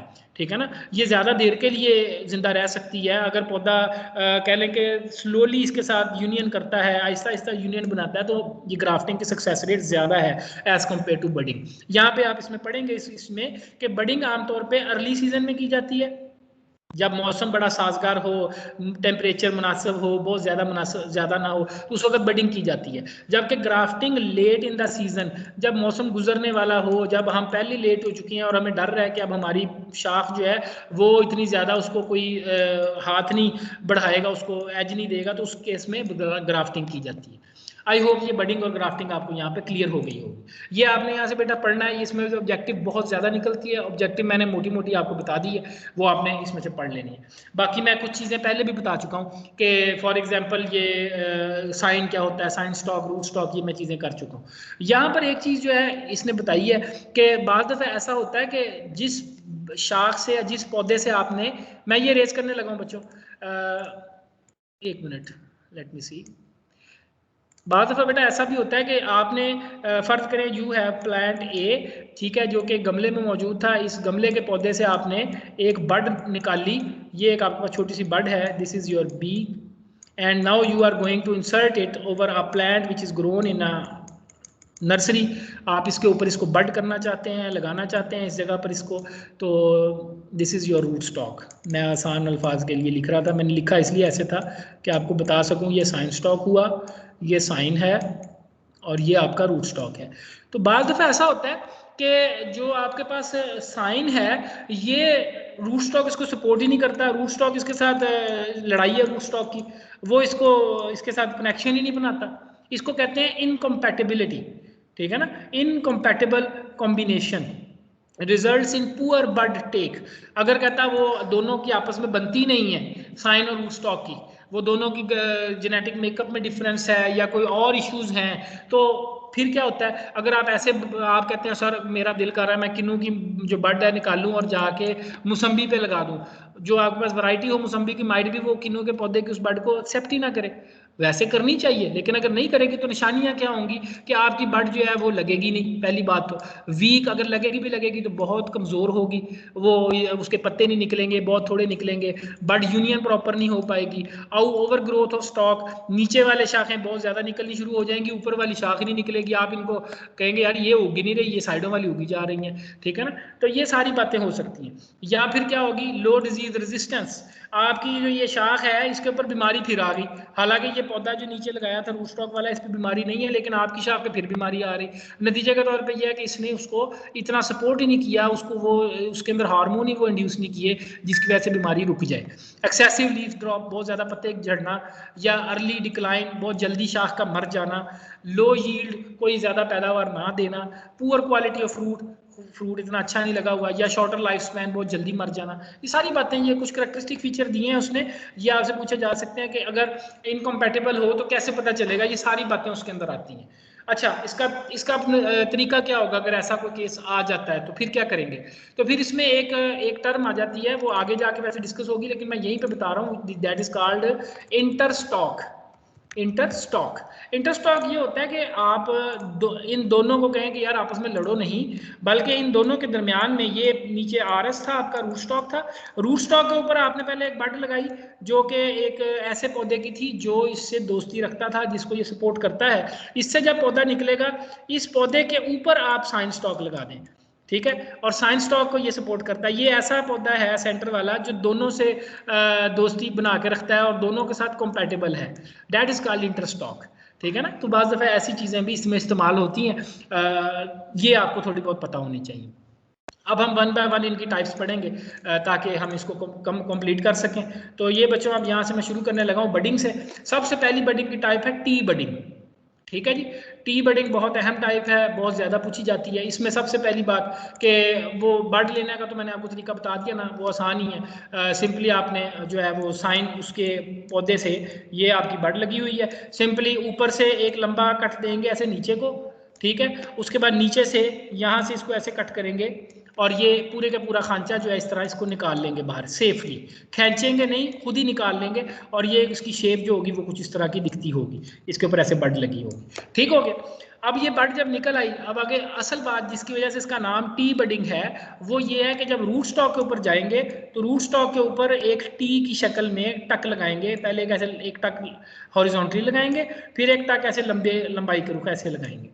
अब जब ये ऐसे टक लगाएंगे, जो ऊपर वाला टक लगाया है इसकी लेंथ भी उसने दी हुई है कि कितनी है, ये देख लें इधर से। यहाँ से 1 मिनट मैं पढ़ता हूँ। The leaf blades are cut off leaving petiole narrow shield of bark. ये जो 3 to 4 सेंटीमीटर लेंथ है ये इसकी बता रहा है बच्चों, 3 से 4 सेंटीमीटर लेंथ मैक्सिमम होनी चाहिए शील्ड की उसके साथ बार्क के, ठीक है, ये आपने याद रखनी है। अच्छा, फिर उसके बाद उसमें एक ही बड होनी चाहिए, सारी बातें होगी। वर्टिकल कट 3 से 4 सेंटीमीटर का लगाना है। ये जो लंबा वाला कट है, ये वाला लंबाई के रुख, ये 3 से 4 सेंटीमीटर लंबा होता है, और जो ऊपर इसके कट लगाना है वो 1.25 to 1.5 सेंटीमीटर, तकरीबन 1.5 सेंटीमीटर का कट आपने ऐसे लगाना है, ठीक है। तो ये ऐसे टी बन जाएगा। जब ये टी बन जाएगा तो हम क्या करेंगे, इस टी को खोलेंगे। टी कैसे खोलेंगे कि इसको ऐसे कोशिश करेंगे इसको उतारने की, तो ये बेसिकली इस जगह पे चाकू डालेंगे इस नुक्कर पे, इसको खींचेंगे बाहर को। जब इसको खींचेंगे तो ये पील ऑफ हो जाएगी इस जगह से। ये इसको मैं अगर यहाँ पर किसी तरीके से एक्सप्लेन कर सकूँ, काइंडली बेटा माइक्रोफोन ऑफ करें, माइक्रोफोन ना चलाएं अभी। मैं पील ऑफ करने का इधर दिखा दूं आपको थोड़ा सा। ये कुछ इस तरह की दिखेगी बच्चों के, late me see how I can draw this. ये कुछ इस तरह की दिखेगी, ठीक है। ये उसका ये उतरा हुआ हिस्सा है, मैंने कोशिश की है बनाने की, जैसी भी बनी है। बहरहाल ये कुछ इस तरह यहाँ से उतर जाएगी, तो इसको ऐसे खींच के ना इसको यहाँ से पील को उतारेंगे। ये सारे की सारी पील ऐसे इसके साथ ऐसे ढलक के लटक जाएगी एक साइड पे, ठीक है। और इसी तरह दूसरी साइड वाला भी ऐसी थोड़ी सी पील उतारेंगे, वो भी ऐसे उतर के लटक जाएगी इसके साथ। और उसके बाद मैं इसको थोड़ा सा बेहतर करूँ, इसको रिमूव कर दें, तो वो बेटा जब उतरेगी ना तो उसके बाद वो फिर इस तरह की दिखने लग जाएगी। ये इस साइड से ये टी इधर से उतर गया, ये वाला टी इस साइड से इधर को उतार दिया थोड़ा सा। अब इसके सेंटर में जो जगह खाली है इसमें हम अपनी बड जो है इसको इंसर्ट कर देंगे, और उसका जो सेंटर वाली बड है वो यहीं पे रहेगी। We will push it inward, इसको अंदर की तरफ धकेलेंगे, हत्ता कि ये इतनी अंदर धकेलें कि ये इसके अंदर फिक्स हो जाए। बहुत ज़्यादा जोर नहीं लगाना कि ये टूट जाए, बहुत हल्की भी नहीं रखनी कि आसानी से निकल जाए। तो आसानी से ये बेसिकली पुश करके इसके अंदर घुसाई, और जब ये इसके अंदर घुसी तो ये जो फ्लैप्स हमने साइडों पे निकाले थे ना, इनको वापस ऊपर इसके कवर कर देंगे, दोबारा से इनको ऐसे बंद कर देंगे कवर, ठीक हो गया। तो मैं अगर इसको आपको रिकॉर्डिंग में, recording I think am I visible to you now, I don't know, let me see, क्या मेरी तस्वीर आ रही है आपके सामने इस वक्त? आ रही है बच्चों तस्वीर? सब Yes, बच्चों sir. को मेरी तस्वीर Yes, नजर आ रही है? ओके, तो इसमें बच्चों वो ऐसे टी ऐसे बनेगा ना, ऊपर से ऐसे कट होगा। तो बेसिकली उसको जब हम उसको रैप करेंगे या उसको कट करेंगे ना, तो वो ऐसे दोनों तरफ से ऐसे खुल जाएगा टी। उसके अंदर हमने इंसर्ट की, उसके बाद साइडों वाले फ्लैप्स जो उनको वापस ऐसे बंद कर दें। ठीक हो गया। और इसीलिए इसका नाम हमने शील्ड बडिंग भी रखा है। शील्ड बडिंग का मकसद ही ये है, शील्ड बडिंग कहने का, कि ये शील्ड के तौर पे एक्ट करेंगी। यहाँ पे मैं अब आपके सामने जरा वो निकाल लूँ। यस, तो ये रैप जब ये बड हमने इसके अंदर डाली, यहाँ पे मैं अगर निकाल के इसके अंदर दिखाऊँ आपको, एक समझ लें, सारी आपको समझ लग जाएंगी। सॉरी, ये इसमें बच्चों ये हमने इसमें बड डाल दी यहाँ पर। ठीक है, ये देखिएगा, ये हमारी बड है, आधी बाहर है आधी अंदर है, और ये वो बड है जो इसमें निकली हुई है। एक्चुअल जो काम का हिस्सा है वो मैं रेड में करता हूँ, ये रेड कलर का वो काम का हिस्सा है हमारा। और ये इसके ऊपर हमने जो फ्लैप्स हैं ग्रीन कलर के, ये हमने वापस बंद कर दिए। ठीक है, इसके ऊपर ऐसे वापस लगा दिए, बड वाली हिस्सा बाहर निकला हुआ, बाकी फ्लैप्स बंद कर दिए। And in this way we will cover our bud inside the root stock. उसके बाद फिर क्या करेंगे, सिंपली इसके ऊपर कोई पॉलीथीन लिफाफा रख के रैप कर देंगे इसके ऊपर। ध्यान रखना है कि पॉलीथीन लिफाफा या पॉलीथीन शीट जो है बहुत ज़्यादा टाइट ना हो बड के पास से, क्योंकि ये बड जो होती है ना, ये ऐसे बार्क है, तो ये बड थोड़ी सी ऐसे बार को ऐसे निकली होगी। ठीक है, तो जो रैप होगा वो हल्का सा लूज सा इस तरफ से रखना है नीचे से, और ऊपर से बहुत टाइट बांधना है। ठीक है, ताकि वो मॉइस्चर वगैरह इसके अंदर रह जाए। तो ये देखें, ये सारी बातें यहाँ पे लिखी हुई हैं, ये यहाँ से पढ़ लेनी है। मैंने कोशिश की है सारी बातें बताने की। एंड पर जो है वो क्या है कि इसको यहाँ से बांध दिया, इसको यहाँ से ऊपर से धागे से बांध दिया, और उसके बाद इस कितना टाइम लेगा, ये इसने कहा है after the sprout have grown about 10 centimetre. ये ट्रांसपेरेंट होता है, अंदर नजर आता है बड, और जब कहता है ये तकरीबन 10 सेंटीमीटर तक आपको नजर आए कि ये बढ़ गया है तकरीबन शाख, तो फिर आप ये लिफाफा वगैरह फाड़ दें, चाकू की मदद से कट करें, और इस बड को यहाँ से लिफाफा कट किया और ये बड को इससे बाहर निकाल दिया। तो उससे क्या होगा कि ये प्रॉपरली उगना शुरू कर देगा। फिर ऊपर वाला तना कट कर देंगे और ये वाली शाख जो है इसको उग लेने देंगे। This is called T budding. Clear हो गया? तो ये यहाँ से पढ़ेंगे, बाकी इंशाल्लाह चीज़ें ज़्यादा बेहतर क्लियर हो जाएंगी। ये हमारी टी बडिंग थी, ये बड़ी टेक्निकल है टी बडिंग, और ये इसके ऊपर यूट्यूब पे बाकायदा वीडियोस पड़ी हैं। अगर आप इंटरेस्ट रखते हैं तो वो आप वो देखें, बिल्कुल उनसे आपको ज़्यादा क्लियर होंगी चीज़ें। उसके बाद है रिंग बडिंग। रिंग बडिंग बड़ी इंटरेस्टिंग है। रिंग बडिंग में क्या होता है कि सिंपली एक ब्रांच लेते हैं, और ब्रांच लेने के बाद जो उसका टर्मिनल पोर्शन होता है ना, फर्ज करें ये आगे जाके ये ब्रांच हमारी यहाँ पे ख़त्म हो रही है, तो हम क्या करते हैं, चाकू की मदद से with the help of a knife we will cut this portion. हम इसको कट कर देते हैं। जब कट करेंगे तो ये कुछ इस तरह का दिखेगा। लेट मी सी, ये ऐसे हमने कट कर दिया, ये देखिए ये कट कर दिया। ठीक है, तो ये कट कर दिया। अब क्या होगा, अब ये शाख कुछ इस तरह की हो गई, यहाँ से आगे से ऐसे कट हो गई। ठीक हो गया। अब उसके बाद क्या करते हैं, ये जो कट पोर्शन है इसके पीछे यहाँ पर रख के चाकू की मदद से, यह बड़े ध्यान से बात सुनिए, चाकू की मदद से इसके साइडों पर एक कट लगाते हैं, चारों तरफ ऐसे चाकू घुमा के कट लगाते हैं। जब चाकू घुमा के कट लगाते हैं ना, तो ऊपर वाली जो बार्क होती है, एक शाख के अंदर एक्चुअली दो हिस्से होते हैं एक शाख के। एक होती है बाहर वाली लेयर स्किन की ग्रीन कलर की, जिसको हम बार्क कहते हैं, ये ग्रीन शाखों की बात कर रहा हूँ। ठीक है, और एक हिस्सा होता है जो अंदर लकड़ी वाला होता है ब्राउन कलर का। तो मैं अगर यहाँ पे ऐसे बनाना चाहूँ तो let me show you how I can make it. Okay, I can make it with this thing. ये देखिए, ये ग्रीन कलर का है, इसके अंदर ब्राउन कलर का भी एक हिस्सा होगा। वो ब्राउन कलर का जो अंदर हिस्सा होता है वो एक्चुअल लकड़ी होती है। ठीक है, तो हम ये इसमें हमारा ऑब्जेक्टिव ये होता है कि हम किसी तरीके से ना ये ग्रीन वाला पोर्शन जो है ब्रांच का, sorry again this is, let me see, colour क्यों नहीं आ रहा। अच्छा चलें, इससे मैं पेंसिल से कर देता हूँ, ये ब्रश से कर लेता हूँ। ये देखें, ये बेटा आपकी शाख थी कटी हुई। अब हमने चाकू की मदद से ना इसको कट किया, नीचे यहाँ पे चाकू की मदद से टक लगाए, और वो पूरा ऐसे चाकू रख के इस तरह फेर देते हैं, 2-3 बार फेरते हैं इसके ऊपर। उससे होता ये है कि ये ग्रीन वाला पोर्शन होता है ना, ये अंदर से भी सारा ऐसे, ये ब्राउन कलर का पोर्शन ये नीचे ऐसे आ रहा है ब्राउन कलर का, और ये अंदर को जा रहा है। हमने एक्चुअली, हमारा पर्पस क्या है कि हमने ग्रीन वाला पोर्शन जो है ना वो इसमें से कट करना है। ये जब कट हो जाएगा, आमतौर पे ये पोर्शन आगे से कट करते हैं और इस तरह कट करते हैं कि इस रिंग के अंदर एक बड आ जाए हमारे पास।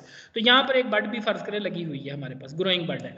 अब क्या होगा, अब किसी कपड़े की मदद से कोई रुमाल या कोई तौलिया लेकर वो इसके ऊपर ऐसे रखते हैं तौलिया, और हाथ की मदद से इसको पकड़ के ना, तो मैं आपको फिर कैमरा ऑन करना पड़ेगा मुझे थोड़ा सा, लेट मी शो यू।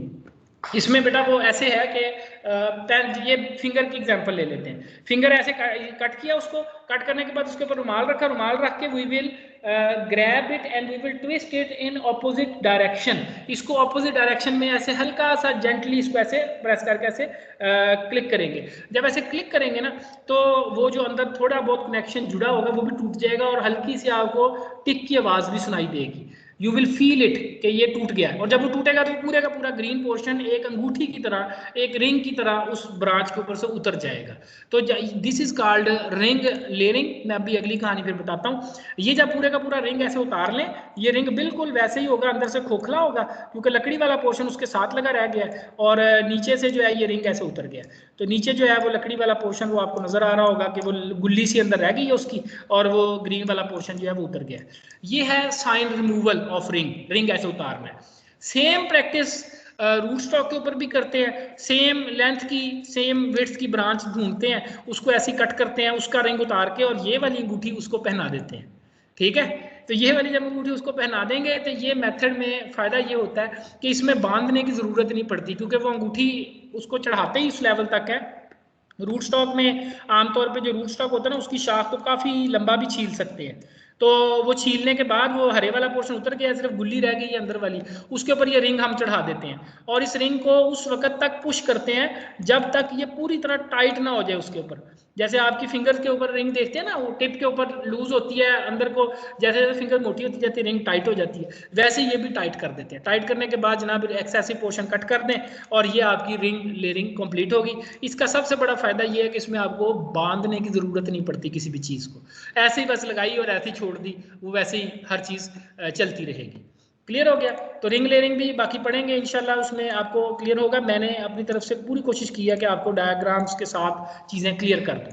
फिर है चिप बडिंग और पैच बडिंग, ये दो चीज़ें हैं, ये भी आसान ही, इतनी मुश्किल नहीं, मैं थोड़ा सा एक्सप्लेन कर देता हूँ। चिप बडिंग में क्या होता है कि सिंपली हमारे पास जो पौधा है, ये फर्ज करिए हमारे पास पौधा था, इसके ऊपर ये एक बड लगी हुई थी। तो मैं पहले पैच बडिंग आपको समझा रहा हूँ। पैच बडिंग में क्या होता है कि चाकू की मदद से एक छोटा सा पैच उतार देते हैं, चाकू की मदद से एक ऐसे, जिस तरह वो पैबंद नहीं लगाते, पंचर लगाते हैं साइकिलों को, बिल्कुल वैसे ही वो एक छोटा सा ऐसे टुकड़ा रेक्टेंगुलर या स्क्वायर की शक्ल में चाकू की मदद से ग्रीन कलर की जो बार्क है उसका उतार ले, और वो ग्रीन कलर का सिर्फ पोर्शन लेना है, उसमें वुडन पोर्शन नहीं होना चाहिए। ठीक है, it must have all green skin of the stem, no wooden portion। ये इसकी करेक्टरिस्टिक फीचर है पैच बडिंग की। पैच बडिंग में फिर क्या करेंगे, अब रूट स्टॉक के ऊपर जाएंगे, वहां पर क्या करेंगे, उसकी ब्रांच ढूंढेंगे कुछ सूटेबल लेंथ की या विड्थ की, उसके ऊपर इसके साइज के मुताबिक खांचा काटेंगे, उस वाले बार को निकाल के बाहर फेंक देंगे, इस वाली बार को उस जगह पर इंसर्ट कर देंगे, और इसको फिर बाद में लिफाफे से बांधना पड़ता है। इसको आमतौर पर धागे से भी बांधते हैं ऐसे ताकि ये उतरे ना, और इसको लिफाफा भी चढ़ाते हैं इसके ऊपर ताकि ये मॉइस्चर वगैरह लूज ना करे, और फिर इसको साइडों से बांध देते हैं। This is called patch budding. नीचे इसके अंदर डिटेल लिखी है, वो आप समझ जाएंगे। चिप बडिंग क्या होती है? चिप बडिंग में सिंपली सेम वही प्रैक्टिस, लेकिन फर्क सिर्फ इतना है कि चिप और पैच का डिफरेंस अक्सर पूछा जाता है। चिप में ये होता है बच्चों के बड जो होती है ना, ये बड लगी हुई है साइड से, मैं साइड पोर्शन से दिखा रहा हूँ, एक लंबा गहरा कट देंगे ब्रांच के अंदर और एक कट इधर को देंगे ब्रांच के अंदर। तो जो शाख आपके पास ये जब टुकड़ा निकलेगा ना, तो इस टुकड़े के अंदर आपके पास आगे वो छोटी सी स्किन होगी उसकी ग्रीन कलर की, और उसके पीछे वुडन पोर्शन भी थोड़ा सा आ जाएगा ब्राउन कलर का। ठीक है, मैंने अपनी तरफ से ब्राउन कलर लिया था, ये कोई और आ गया मेरे पास। बहरहाल let me see if I can fill it. Yes, तो ये जो है ना, ये ब्राउन कलर का पोर्शन भी इसके साथ आ जाएगा। इसके अंदर जो कैरेक्टरिस्टिक फीचर होती है, it will have the chip will have wooden portion, ठीक है, ऑल्सो चिप और बार की डिफरेंस ही सिर्फ इतना है, बाकी सेम प्रैक्टिस वैसे ही है। रूट स्टॉक पर जाएंगे, रूट स्टॉक पर जाकर जनाब वो जो है ना वो आप कट लगाएं, उसके अंदर से ऐसा सेम खांचा सा निकालें, उसका बाहर फेंक दें, ये वाला अंदर डाल दें, तो बिल्कुल वैसे जैसे आप नए सेल नहीं डालते खिलौनों के अंदर, बिल्कुल वैसे ये भी उसी तरह ही काम चलता है। और उसके बाद फिर ये बड जब लग जाती है तो बड को छोड़कर ऊपर से और नीचे से थोड़ी सी इसको धागे से बांध दें ताकि हिले ना, और ऊपर लिफाफा चढ़ा के तो लिफाफे को भी साइडों से बांध दें ताकि आपकी ये जो यूनियन है कंप्लीट हो जाए। तो ये बडिंग हमने यहाँ पे कंप्लीट कर ली। बडिंग तक कोई सवाल किसी किस्म का, किसी बच्चे का कोई कंफ्यूजन या कुछ पूछना चाहता हो तो पूछ सकता है जी। Any confusion, any question? कोई नहीं? Okay, now we will move to our last topic which is called grafting. और ग्राफ्टिंग में एक बड़ी स्पेशल टर्म पढ़ानी है जो कहते हैं इनआर्चिंग या अप्रोच ग्राफ्टिंग। ठीक है, तो ग्राफ्टिंग में सबसे पहली टाइप, और ये बड़ी अनोखी टाइप है जो मैं पढ़ाने लगा हूं, this is the only type, एक मिनट, इनआर्चिंग और अप्रोच ग्राफ्टिंग। अभी तक हमने बडिंग पढ़ी है, बडिंग में हमने हर एक में देखा है कि साइन को कट करते हैं साइन स्टॉक से और उसके बाद उसको रूट स्टॉक पे बड करते हैं, ऐसे ही है ना। लेकिन ये वाहद किस्म है ग्राफ्टिंग की जिसमें मैं यहाँ पे लिख देता हूँ आपकी आसानी के लिए कि it is the only type in which scion will remain attached to the mother plant को मैं लिख रहा हूं scion stock, while grafted on root stock। मैं भी इसको एक्सप्लेन भी करता हूं फिर आपको ज्यादा बेहतर समझ लगेगी। ये वह किस्म है जिसमें साइन बायक वक्त रूट स्टॉक और साइन स्टॉक दोनों के साथ जुड़ा रहेगा। इसका तरीका क्या होता है बच्चों, इसमें ये होता है कि किसी आमतौर पर ट्रीज के अंदर ये की जाती है कि यार एक दरख्त है हमारे पास अमरूद का, ठीक है, मेरे पास एक घर में दरख्त लगा हुआ है अमरूद का, उसके ऊपर काफ़ी सारे पत्ते शत्ते भी हैं, पौधे शौधे हैं, मैं चाहता हूँ इसके ऊपर कोई नया पौधा लगाना। तो मेरे पास एक गमले में एक पौधा मौजूद है, एक छोटे से गमले में एक नया पौधा, एक नई वैरायटी का पौधा लाया हूँ जो मैं इसके ऊपर लगाना चाहता हूँ। We have this plant. तो अब मैं क्या करता हूँ, मैं इस गमले को उठाकर इस दरख्त के हाइट तक ले जाऊंगा।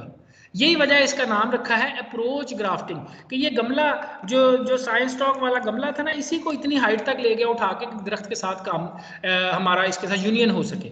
अब इसमें मैं थोड़ा इसको जरा जूम कर दूं चीज़ों को ताकि आपके लिए आसानी हो जाए। इसमें हम क्या करेंगे, ये देखें, ये दरख्त की फर्द शाख थी, ठीक है, दरख्त की शाख ये थी, इसके अंदर हमने अब दरख्त की शाख के ऊपर सेम विड्थ की शाखें लेंगे दोनों की, देखेंगे कि यार दरख्त के ऊपर भी उतनी ही विड्थ की शाख मिले जितनी हमारी साइन की शाख है। तो ये हमारे गमला था, ये गमला मैंने ऊंचा आप जूम करके दिखाया, तो ये गमले का ये इसके तना निकला हुआ है, तो ये तना जो है इसकी भी हाइट विड्थ उतनी है। तो हम क्या करेंगे, इन दोनों के तनों को, इसके तने को यहाँ से थोड़ा सा पील करेंगे, छीलेंगे अच्छी तरह से, और इसके तने को इसके इस तरफ से थोड़ा सा ज़्यादा छीलेंगे, जख्मी करेंगे यूं कह लें, और फिर इन दोनों को हम जोड़ देंगे, ठीक है ना। तो जोड़ने के बाद ये कुछ इस तरह का दिखेगा, मैं अभी आपके सामने इसको दिखा देता हूँ।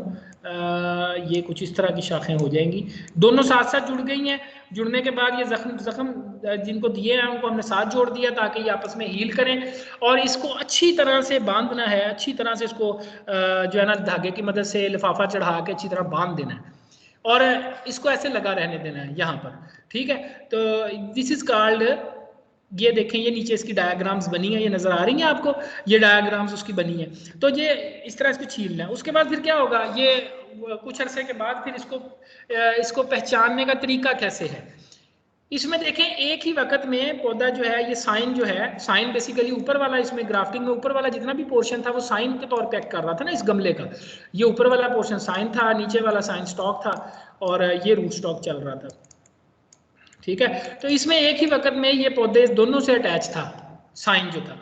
अब जब ये यूनियन हो गई तो पता कैसे चलेगा कि यूनियन हो गई, उसके लिए सबसे बेहतरीन तरीका है कि आप इसको, जो साइन स्टॉक है या ये साइन है, इसको गमले वाली साइड से नीचे से हाफ कट देंगे, आधा कट करेंगे, जैसे हमने वो क्लियरिंग में किया था। हाफ कट देंगे and we will see is there any wilting sign over it. और ये जो ऊपर ये हमारा रूट स्टॉक है इसको तो बेशक ऊपर से कंप्लीटली कट कर दें, ठीक है। इसको कंप्लीटली इसलिए कट करें कि अगर इसको कट ना किया तो ये इंटरेस्ट ही नहीं लेगा इस यूनियन के अंदर। उसका अपना एक जो है वो आगे बाजू जा रहा है तो वो अपने बाजू के ऊपर फोकस करेगा। तो आप आमतौर पे जो ये इसका बाजू होता है इसको आप कट कर देते हैं यहाँ से। ये रूट स्टॉक का बाजू हमने कट कर दिया, यहाँ पे हमने इसको इसका कनेक्शन बंद कर दिया, यहाँ पे सड़क तोड़ दी इसकी ताकि आगे चीज़ें ना आ जाएं। अब मजबूरन जितनी भी खुराक है या जितने भी इसके फूड रिजर्व्स हैं वो डाइवर्ट होंगे टुवर्ड दिस यूनियन।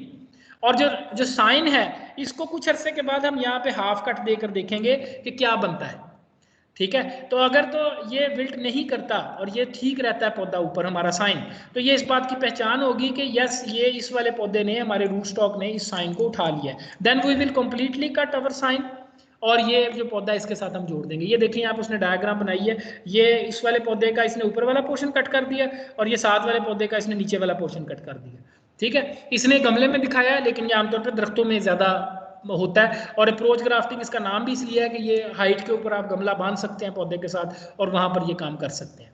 ये बच्चों क्लियर होगी? सब बच्चों को काइंडली कोई एक बच्चा मुझे माइक्रोफोन ऑन करके बता दे, ये वाला इनार्चिंग या अप्रोच ग्राफ्टिंग क्लियर होगी कैसे करनी है? Any student?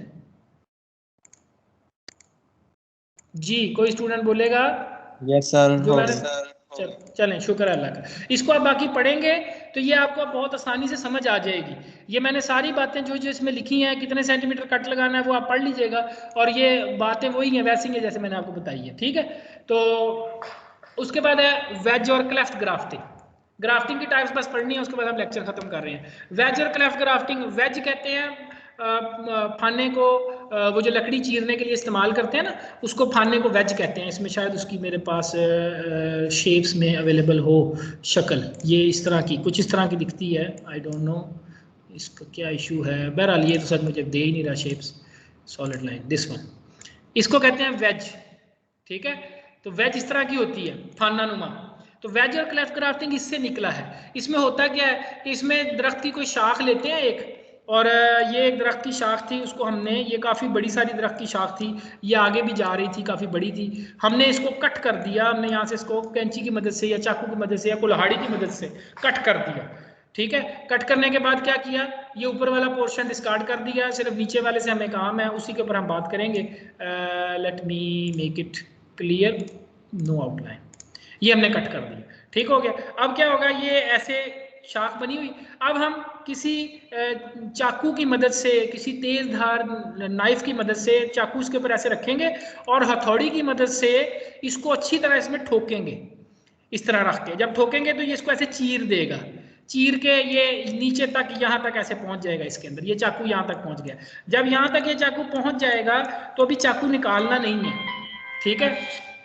चाकू अभी निकालना नहीं है, चाकू को इधर लगा रहने दें। आपने क्या करना है, आपने ये जब लकड़ी खुल जाएगी, 1 मिनट बच्चों जरा 1 मिनट रुकिएगा थोड़ी देर के लिए, मैं भी आपसे बात करता हूँ, 1 मिनट।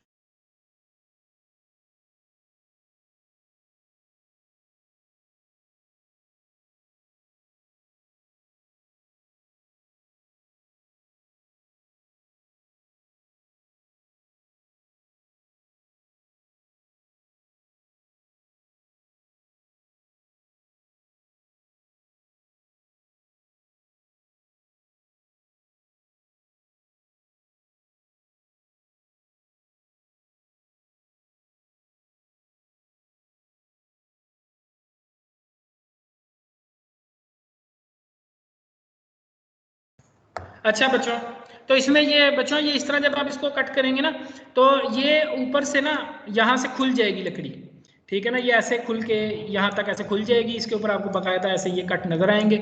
और मैं इसके अंदर कलर भी भर देता हूँ थोड़ा सा, ये और ये देखें ऐसे खुल जाएगी। क्लियर हो गया।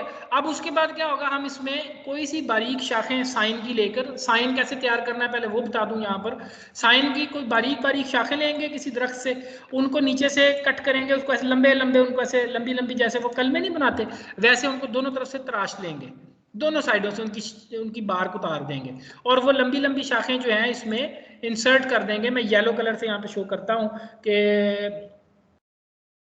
ये एक शाख मैंने यहाँ पे डाली, ये लंबी सारी है, और ये शाख जो है इस तरह नीचे जाके इसको ऐसे तराशा हुआ है, ये ऐसे लंबी सी है। इस तरह ये एक वक्त में 2 शाखें इसमें घुसा सकते हैं। तो दूसरी शाख जो है वो यहाँ से इसके अंदर घुसा दें और वो भी इसके अंदर ऐसे चलेगी। जब ये इनको घुसा दें तो ये चाकू को बाहर निकाल लें। जब चाकू बाहर निकालेंगे लकड़ी खुद ही से बंद हो जाएगी और बंद होने के बाद ये चाकू हम इसमें से निकाल लेते हैं। ये मैं चाकू यहाँ से रेज कर रहा हूँ, ठीक है, चाकू निकला। चाकू निकलने के फौरन बाद क्या होगा, लकड़ी बंद हुई। अब लकड़ी लेकिन खुले ना, उसके लिए क्या करते हैं आमतौर पर, फिर इसको हम बाद में किसी तार की मदद से बांध सकते हैं, ठीक है। मैं यहाँ पर कोई वायरिंग की मदद से या ब्राउन कलर से इसको यहाँ पे इसको ऐसे बांध सकते हैं। आप इसको 2-3 बार इसको ऐसे स्वर्ल करके यहाँ पे इसको बांध दें और आमतौर पे चूना वगैरह या लाइम वगैरह लेकर वो एक बाल्टी में घोल कर और वो इसके ऊपर उंडेल देते हैं ताकि ये जख्म जो है इसके अंदर मिट्टी या पानी वगैरह ना जाए। चूना आपको पता है एंटी फंगल है, तो और चूने में थोड़ी सी का वो डाल के ना, चूने में फंजीसाइड वगैरह, तो वो इसके ऊपर लेप देते हैं। वो चूना जो होता है वो पत्थर बन जाता है, इसको सख्त कर देता है और ये हिस्सा जो है सख्त हो जाता है। बाकी जो ये बर्ड्स हैं ये फिर बाद में यहाँ से ग्रो करना शुरू हो जाती हैं। तो दिस इज कॉल्ड वेज और क्लेफ्ट ग्राफ्टिंग। यहाँ से पढ़ेंगे अब आपको समझ लग जाएगी। नीचे शायद इसने इसकी तस्वीर दी हो, नहीं दी, तो बहरहाल मैंने आपको तस्वीर बड़ी अच्छी बना दी है ये। बाकी आप पेपर में या क्लास में देखेंगे तो आपको सॉरी गूगल के ऊपर आसानी से पिक्चर्स मिल जाएंगी। उसके बाद है स्प्लाइस ग्राफ्टिंग। स्प्लाइस का वर्ड आता है स्लाइस से, ठीक है, ये भी इंतहाई आसान है। स्प्लाइस ग्राफ्टिंग में होता क्या है कि सिंपली आप 2 ब्रांचेस लेते हैं, मैं कहता हूँ सेम थिकनेस की। स्प्लाइस ग्राफ्टिंग में ऐसा होता है कि यार एक ये मेरे पास पौधा पड़ा हुआ है, ठीक है, और एक मेरे पास इसमें यहाँ पे एक पौधा पड़ा हुआ है, सॉरी ये गमला अजीबोगरीब सा बन गया, अच्छा जी। तो इसमें ये इसके एक ये पौधा है, इसकी भी ब्रांच की लेंथ उतनी ही है। तो करते क्या है, एक को लंबा सा कट लगाएंगे, एक लंबा सारा एक कट करेंगे कुछ इस तरीके से। ये मैं कट करके दिखाता हूँ, ये इस तरह, ठीक है, चाकू की मदद से। तो ये एक ऐसे स्लैंटिंग कट लंबा सारा दिया और दूसरे को भी इसी तरह लंबा सा स्लैंटिंग कट देंगे, ठीक है। यहाँ से सॉरी यहाँ पे गलत बना दिया मैंने, मैं इसको क्लियर कर दूं। इससे हमने शाख तोड़नी है, इस वाले पौधे से मैं ये शाख तोड़ता हूँ, मैं यहाँ से इसको कट करता हूँ। तो ये मैंने शाख कट की, ये मेरे पास शाख आ गई, मैं इसको नीचे से ऐसे लंबा सा कट दूंगा। उसको ऊपर से कट दिया है, इसको नीचे से कट दिया है, और इन दोनों को मैं एक दूसरे के साथ ऐसे रख के जोड़ दूंगा। ये मैंने जोड़ दिए दोनों। जोड़ने के बाद मैंने इसके ऊपर अच्छी तरह से इसको टेप कर दिया, या इसको तार की मदद से, लिफाफे की मदद से रैप करके अच्छी तरह बांध दें। This is called splice grafting, ठीक है। स्प्लाइस ग्राफ्टिंग का इश्यू सबसे बड़ा ये होता है कि इसमें ना सबसे ज्यादा टेंशन इस बात की होती है कि हवा चलने से ये यूनियन ना हिल जाए। तो उसके लिए फिर इसकी एक मॉडिफाइड फॉर्म है जिसको कहते हैं टंग ग्राफ्टिंग। वो स्प्लाइस ग्राफ्टिंग की एक मॉडिफाइड फॉर्म है। उसमें होता सिर्फ ये है कि आप बजाय इसके कि ऐसे लंबा कट दें, इसमें 2 कट लगाएंगे। एक कट जो है वो कुछ इस तरह लगेगा, मैं अभी आपको दिखाता हूँ। ये आपके पास ये आपकी शाख थी, आपने ये एक लंबा कट लगाया, उसके बाद आप एक कट और लगाते हैं इसके सेंटर में, और वो कट इसके अंदर ऐसे गुजार देते हैं, ठीक है। तो इसके नतीजे में ना ये ब्रांच जो है ये कुछ इस तरह की दिखेगी। अब बाद में ये एक कट लगा और ये फिर इसके बाद इसमें दूसरा कट लगा, तो ये 2 कट दिए इसको। इसी तरह दूसरी वाली शाख को भी, जो नीचे जिसको आपने लंबा कट दिया था, उसको भी ऐसे ही 2 कट लगाएंगे, और 2 कट लगाकर ये वाला पोर्शन इसके मुंह में और ये वाला पोर्शन इसके मुंह में डाल देंगे। इसीलिए इसका नाम टंग ग्राफ्टिंग है। जुबानें बनाई हुई हैं ताकि ये अच्छी तरह से लॉक हो जाए, ये जो यूनियन है ये खराब ना हो, ठीक है। तो आफ्टर दिस यूनियन ये कुछ इस तरह की दिखेगी कि जनाब ये एक ही शाख है, थोड़ी आउट ऑफ कॉन्टेक्स्ट है ये, मतलब कि इतनी क्लियर नहीं है डायग्राम, लेकिन बहरहाल आपको ये क्लियर कर देगी चीज़ें। इस तरीके से ये यूनियन बन जाएगी। और क्योंकि अब ये यूनियन में काफ़ी सारे जगहों से ये कनेक्शन बना हुआ है, तो ये फ्रिक्शन बहुत ज़्यादा है और ये कनेक्शन इतनी आसानी से हिलता नहीं है। बाकी फिर वैसे ही है कि लिफाफा वगैरह लपेटें, उसके ऊपर ऐसे ये बना के लपेट दें सारी चीज़ें, तो ये टंग ग्राफ्टिंग की टाइप में आ जाएगी। यहाँ पर ये बातें लिखी हैं सेम यही है, सिर्फ इसको ऐसे पढ़ लें। ये डायग्राम मैंने आपको यहाँ पे बना दी। बार ग्राफ्टिंग छोड़ दें, ये आपने नहीं करनी। ब्रिज ग्राफ्टिंग छोड़ दें, आपने नहीं करनी। वनीयर ग्राफ्टिंग आखिरी है जो मैंने पढ़ानी है। वनीयर ग्राफ्टिंग अगर मैं बताऊं तो यहाँ पर मैं थोड़ा सा इसको, वनीयर ग्राफ्टिंग ना यहाँ पर थोड़ी सी गलत लिखी हुई है, मैं यहाँ पर थोड़ी सी क्लियर कर दूं कि वनीयर ग्राफ्टिंग होती क्या है। वनीयर ग्राफ्टिंग में, वनीयर कहते हैं वो जो जब हम रंदा लगाते हैं ना, तो जो वो लकड़ी की छाल उतरती है और वो गोल गोल सी होके गिरती है, तो वो जो गोल होके बारीक सी छाल गिरती है उसको वनीयर बोलते हैं। तो वनीयर ग्राफ्टिंग बिल्कुल वैसे ही है। उसमें होता ये है कि शाख जो होती है उसके ऊपर, ये फर्ज करें रूट स्टॉक है हमारा, this is our root stock. तो रूट स्टॉक के ऊपर चाकू की मदद से एक लंबा सा कट लगाते हैं ऐसे, और उसको ऐसे नीचे तक ऐसे छील देते हैं। जब नीचे तक छीलते हैं ना, तो ये शाख जो है ये जुबान की शक्ल में ऐसे, मैं आपको यहाँ पे दिखाता हूँ, ये छीली हमने, तो यहाँ पर ये ऐसे ये छाल जो है छिली हुई, ये कुछ ऐसे दिखेगी, ठीक है। तो ये हमने बेसिकली चाकू की मदद से थोड़ी सी छाल इसकी छील ली है। और अब क्या किया, अब साइन लेंगे। साइन क्या होता है वो आपको पता है, ग्राफ्टिंग में तो लंबी सारी शाख इस्तेमाल होती है। वो शाख जो होती है उसको एक साइड से ऐसे लंबा सा कट लगाते हैं, स्लैंटिंग कट, ये लंबा सा स्लैंटिंग कट लगाया, और दूसरी साइड से थोड़ा सा हाफ स्लैंटिंग कट देते हैं। मैं यहाँ पे ना थोड़ा मेरे पास हाथ इतना क्लियर नहीं हो रहा माउस की मदद से, लेट मी सी, अगर मैं इसको थोड़ा सा और क्लियर कर सकूं तो ये वाली जो बेटा कट है इसको ऐसे लंबा किया इस तरफ को, और दूसरी तरफ से हाफ कट इस तरफ को थोड़ा सा लगाया, बाकी चाक ऐसी रहेगी। इसको क्या करते हैं, अब इसको इसमें डाल देते हैं। लंबे वाला कट इस तरफ रखना है, ये लंबे वाला कट इसके साथ लग गया, और ये थोड़ा सा जो हाफ छीला था वो इस तरफ लगेगा, और बाकी शाख बाहर निकल जाएगी। ठीक हो गया। ये मैं लाल रंग में कर देता हूँ जिनको मैंने छीला है, ये छीला है और ये छीला है। उसके बाद क्या होगा, ये वाली जो बार्क है इसको वापस ऊपर चढ़ाएं, इसके ऊपर वापस इसको ऐसे रख के इस जगह पर इसको ऐसे रैप कर दें, and that is called vernier grafting. इसको वेनियर ग्राफ्टिंग बोलते हैं। क्लियर हो गया। और काफ़ी में थोड़ी सी इन्होंने कंफ्यूज की हुई है किताब में, ये इसमें से बेशक ना पढ़ें, ये जो मैंने बताया इतना कर लें ये भी काफ़ी है। साइड ग्राफ्टिंग छोड़ दें, साइड ग्राफ्टिंग की ज़रूरत नहीं है, ये इतनी को पॉपुलर नहीं है हमारे यहाँ पर। टी ग्राफ्टिंग बिल्कुल वैसे ही है जैसे टी बडिंग पढ़ा के आए, सिर्फ बड की जगह पे ग्राफ्ट इस्तेमाल हो रहा है, ठीक है। और ये टॉप वर्किंग, ये आपने पढ़ना है। टॉप वर्किंग जो है ये वेज ग्राफ्टिंग की एक मॉडिफाइड फॉर्म है। टॉप वर्किंग मैं थोड़ा सा एक्सप्लेन कर देता हूँ। होता ऐसे है कि अगर आपका बाग बहुत पुराना हो गया है और वो फल वगैरह नहीं उठा रहा, आपके बाग के पौधे बहुत बूढ़े हो चुके हैं, तो आप क्या करते हैं, आप कहते हैं यार इस बड़े बाग में से 2-3 शाखें लेता हूँ, ये जैसे ये मैंने बाग की 2-3 शाखें बनाई हैं एक दरख्त की, बाकी सारी शाखें जो इसके आगे निकली हुई थी ये सारी मैंने इसकी कट कर देनी है। ये जितनी ब्रांचिंग है मैंने सारी को कट कर दिया, और मैंने सिर्फ ये 2 या 3 शाखें जो थी इनको छोड़ दिया, और ये ऐसे कटी हुई नजर आ रही हैं, इनको मैंने कट कर दिया, ठीक है। जब ये कटी होंगी तो वो वेज ग्राफ्टिंग में भी पीछे पढ़ा के आया, वो चाकू की मदद से इसको चीरेंगे और इसके अंदर न्यू वैरायटी की जो शाखें हैं वो इसमें लगा देंगे। तो ये आप इसके अंदर न्यू शाखें लगा दें, तो ये एक्चुअली बाग को नया करने की एक टेक्निक है। अगर किसी का बाग बहुत पुराना हो गया, उसमें यील्ड वगैरह नहीं आ रही, वो कहता है यार मैंने दरख्त निकाल के नए दरख्त लगाने हैं, तो बजाय इसके कि वो दरख्त को निकाले, वो पुराने दरख्त का रूट सिस्टम जो कि इतना एक्सटेंसिव है, पता नहीं कहाँ कहाँ तक वो फैला हुआ है और इतने साल की मेहनत से बना है, वो ही रूट सिस्टम इस्तेमाल कर ले और ऊपर जो है नई वैरायटी चेंज कर ले। This is called top working, के ऊपर वाला दरख्त ही हमने चेंज कर दिया, शक्ल ही चेंज कर दी। ठीक हो गया। तो ये टॉप वर्किंग के बारे में हो गया। यहाँ तक बेटा आपने इसको पढ़ना है, कोई सवाल है तो पूछ लें, और ये चंद एक पॉइंट्स हैं, ये भी आप इसके साथ पढ़ लीजिएगा। ठीक हो गया। Factor influencing success in vegetative propagation, यहाँ तक इसको पढ़ लें। तो यहाँ तक हमारा टॉपिक कंप्लीट होता है। ये क्लास यहीं तक मैंने पढ़ानी थी। कोई सवाल है किसी किस्म का तो पूछ सकते हैं जी।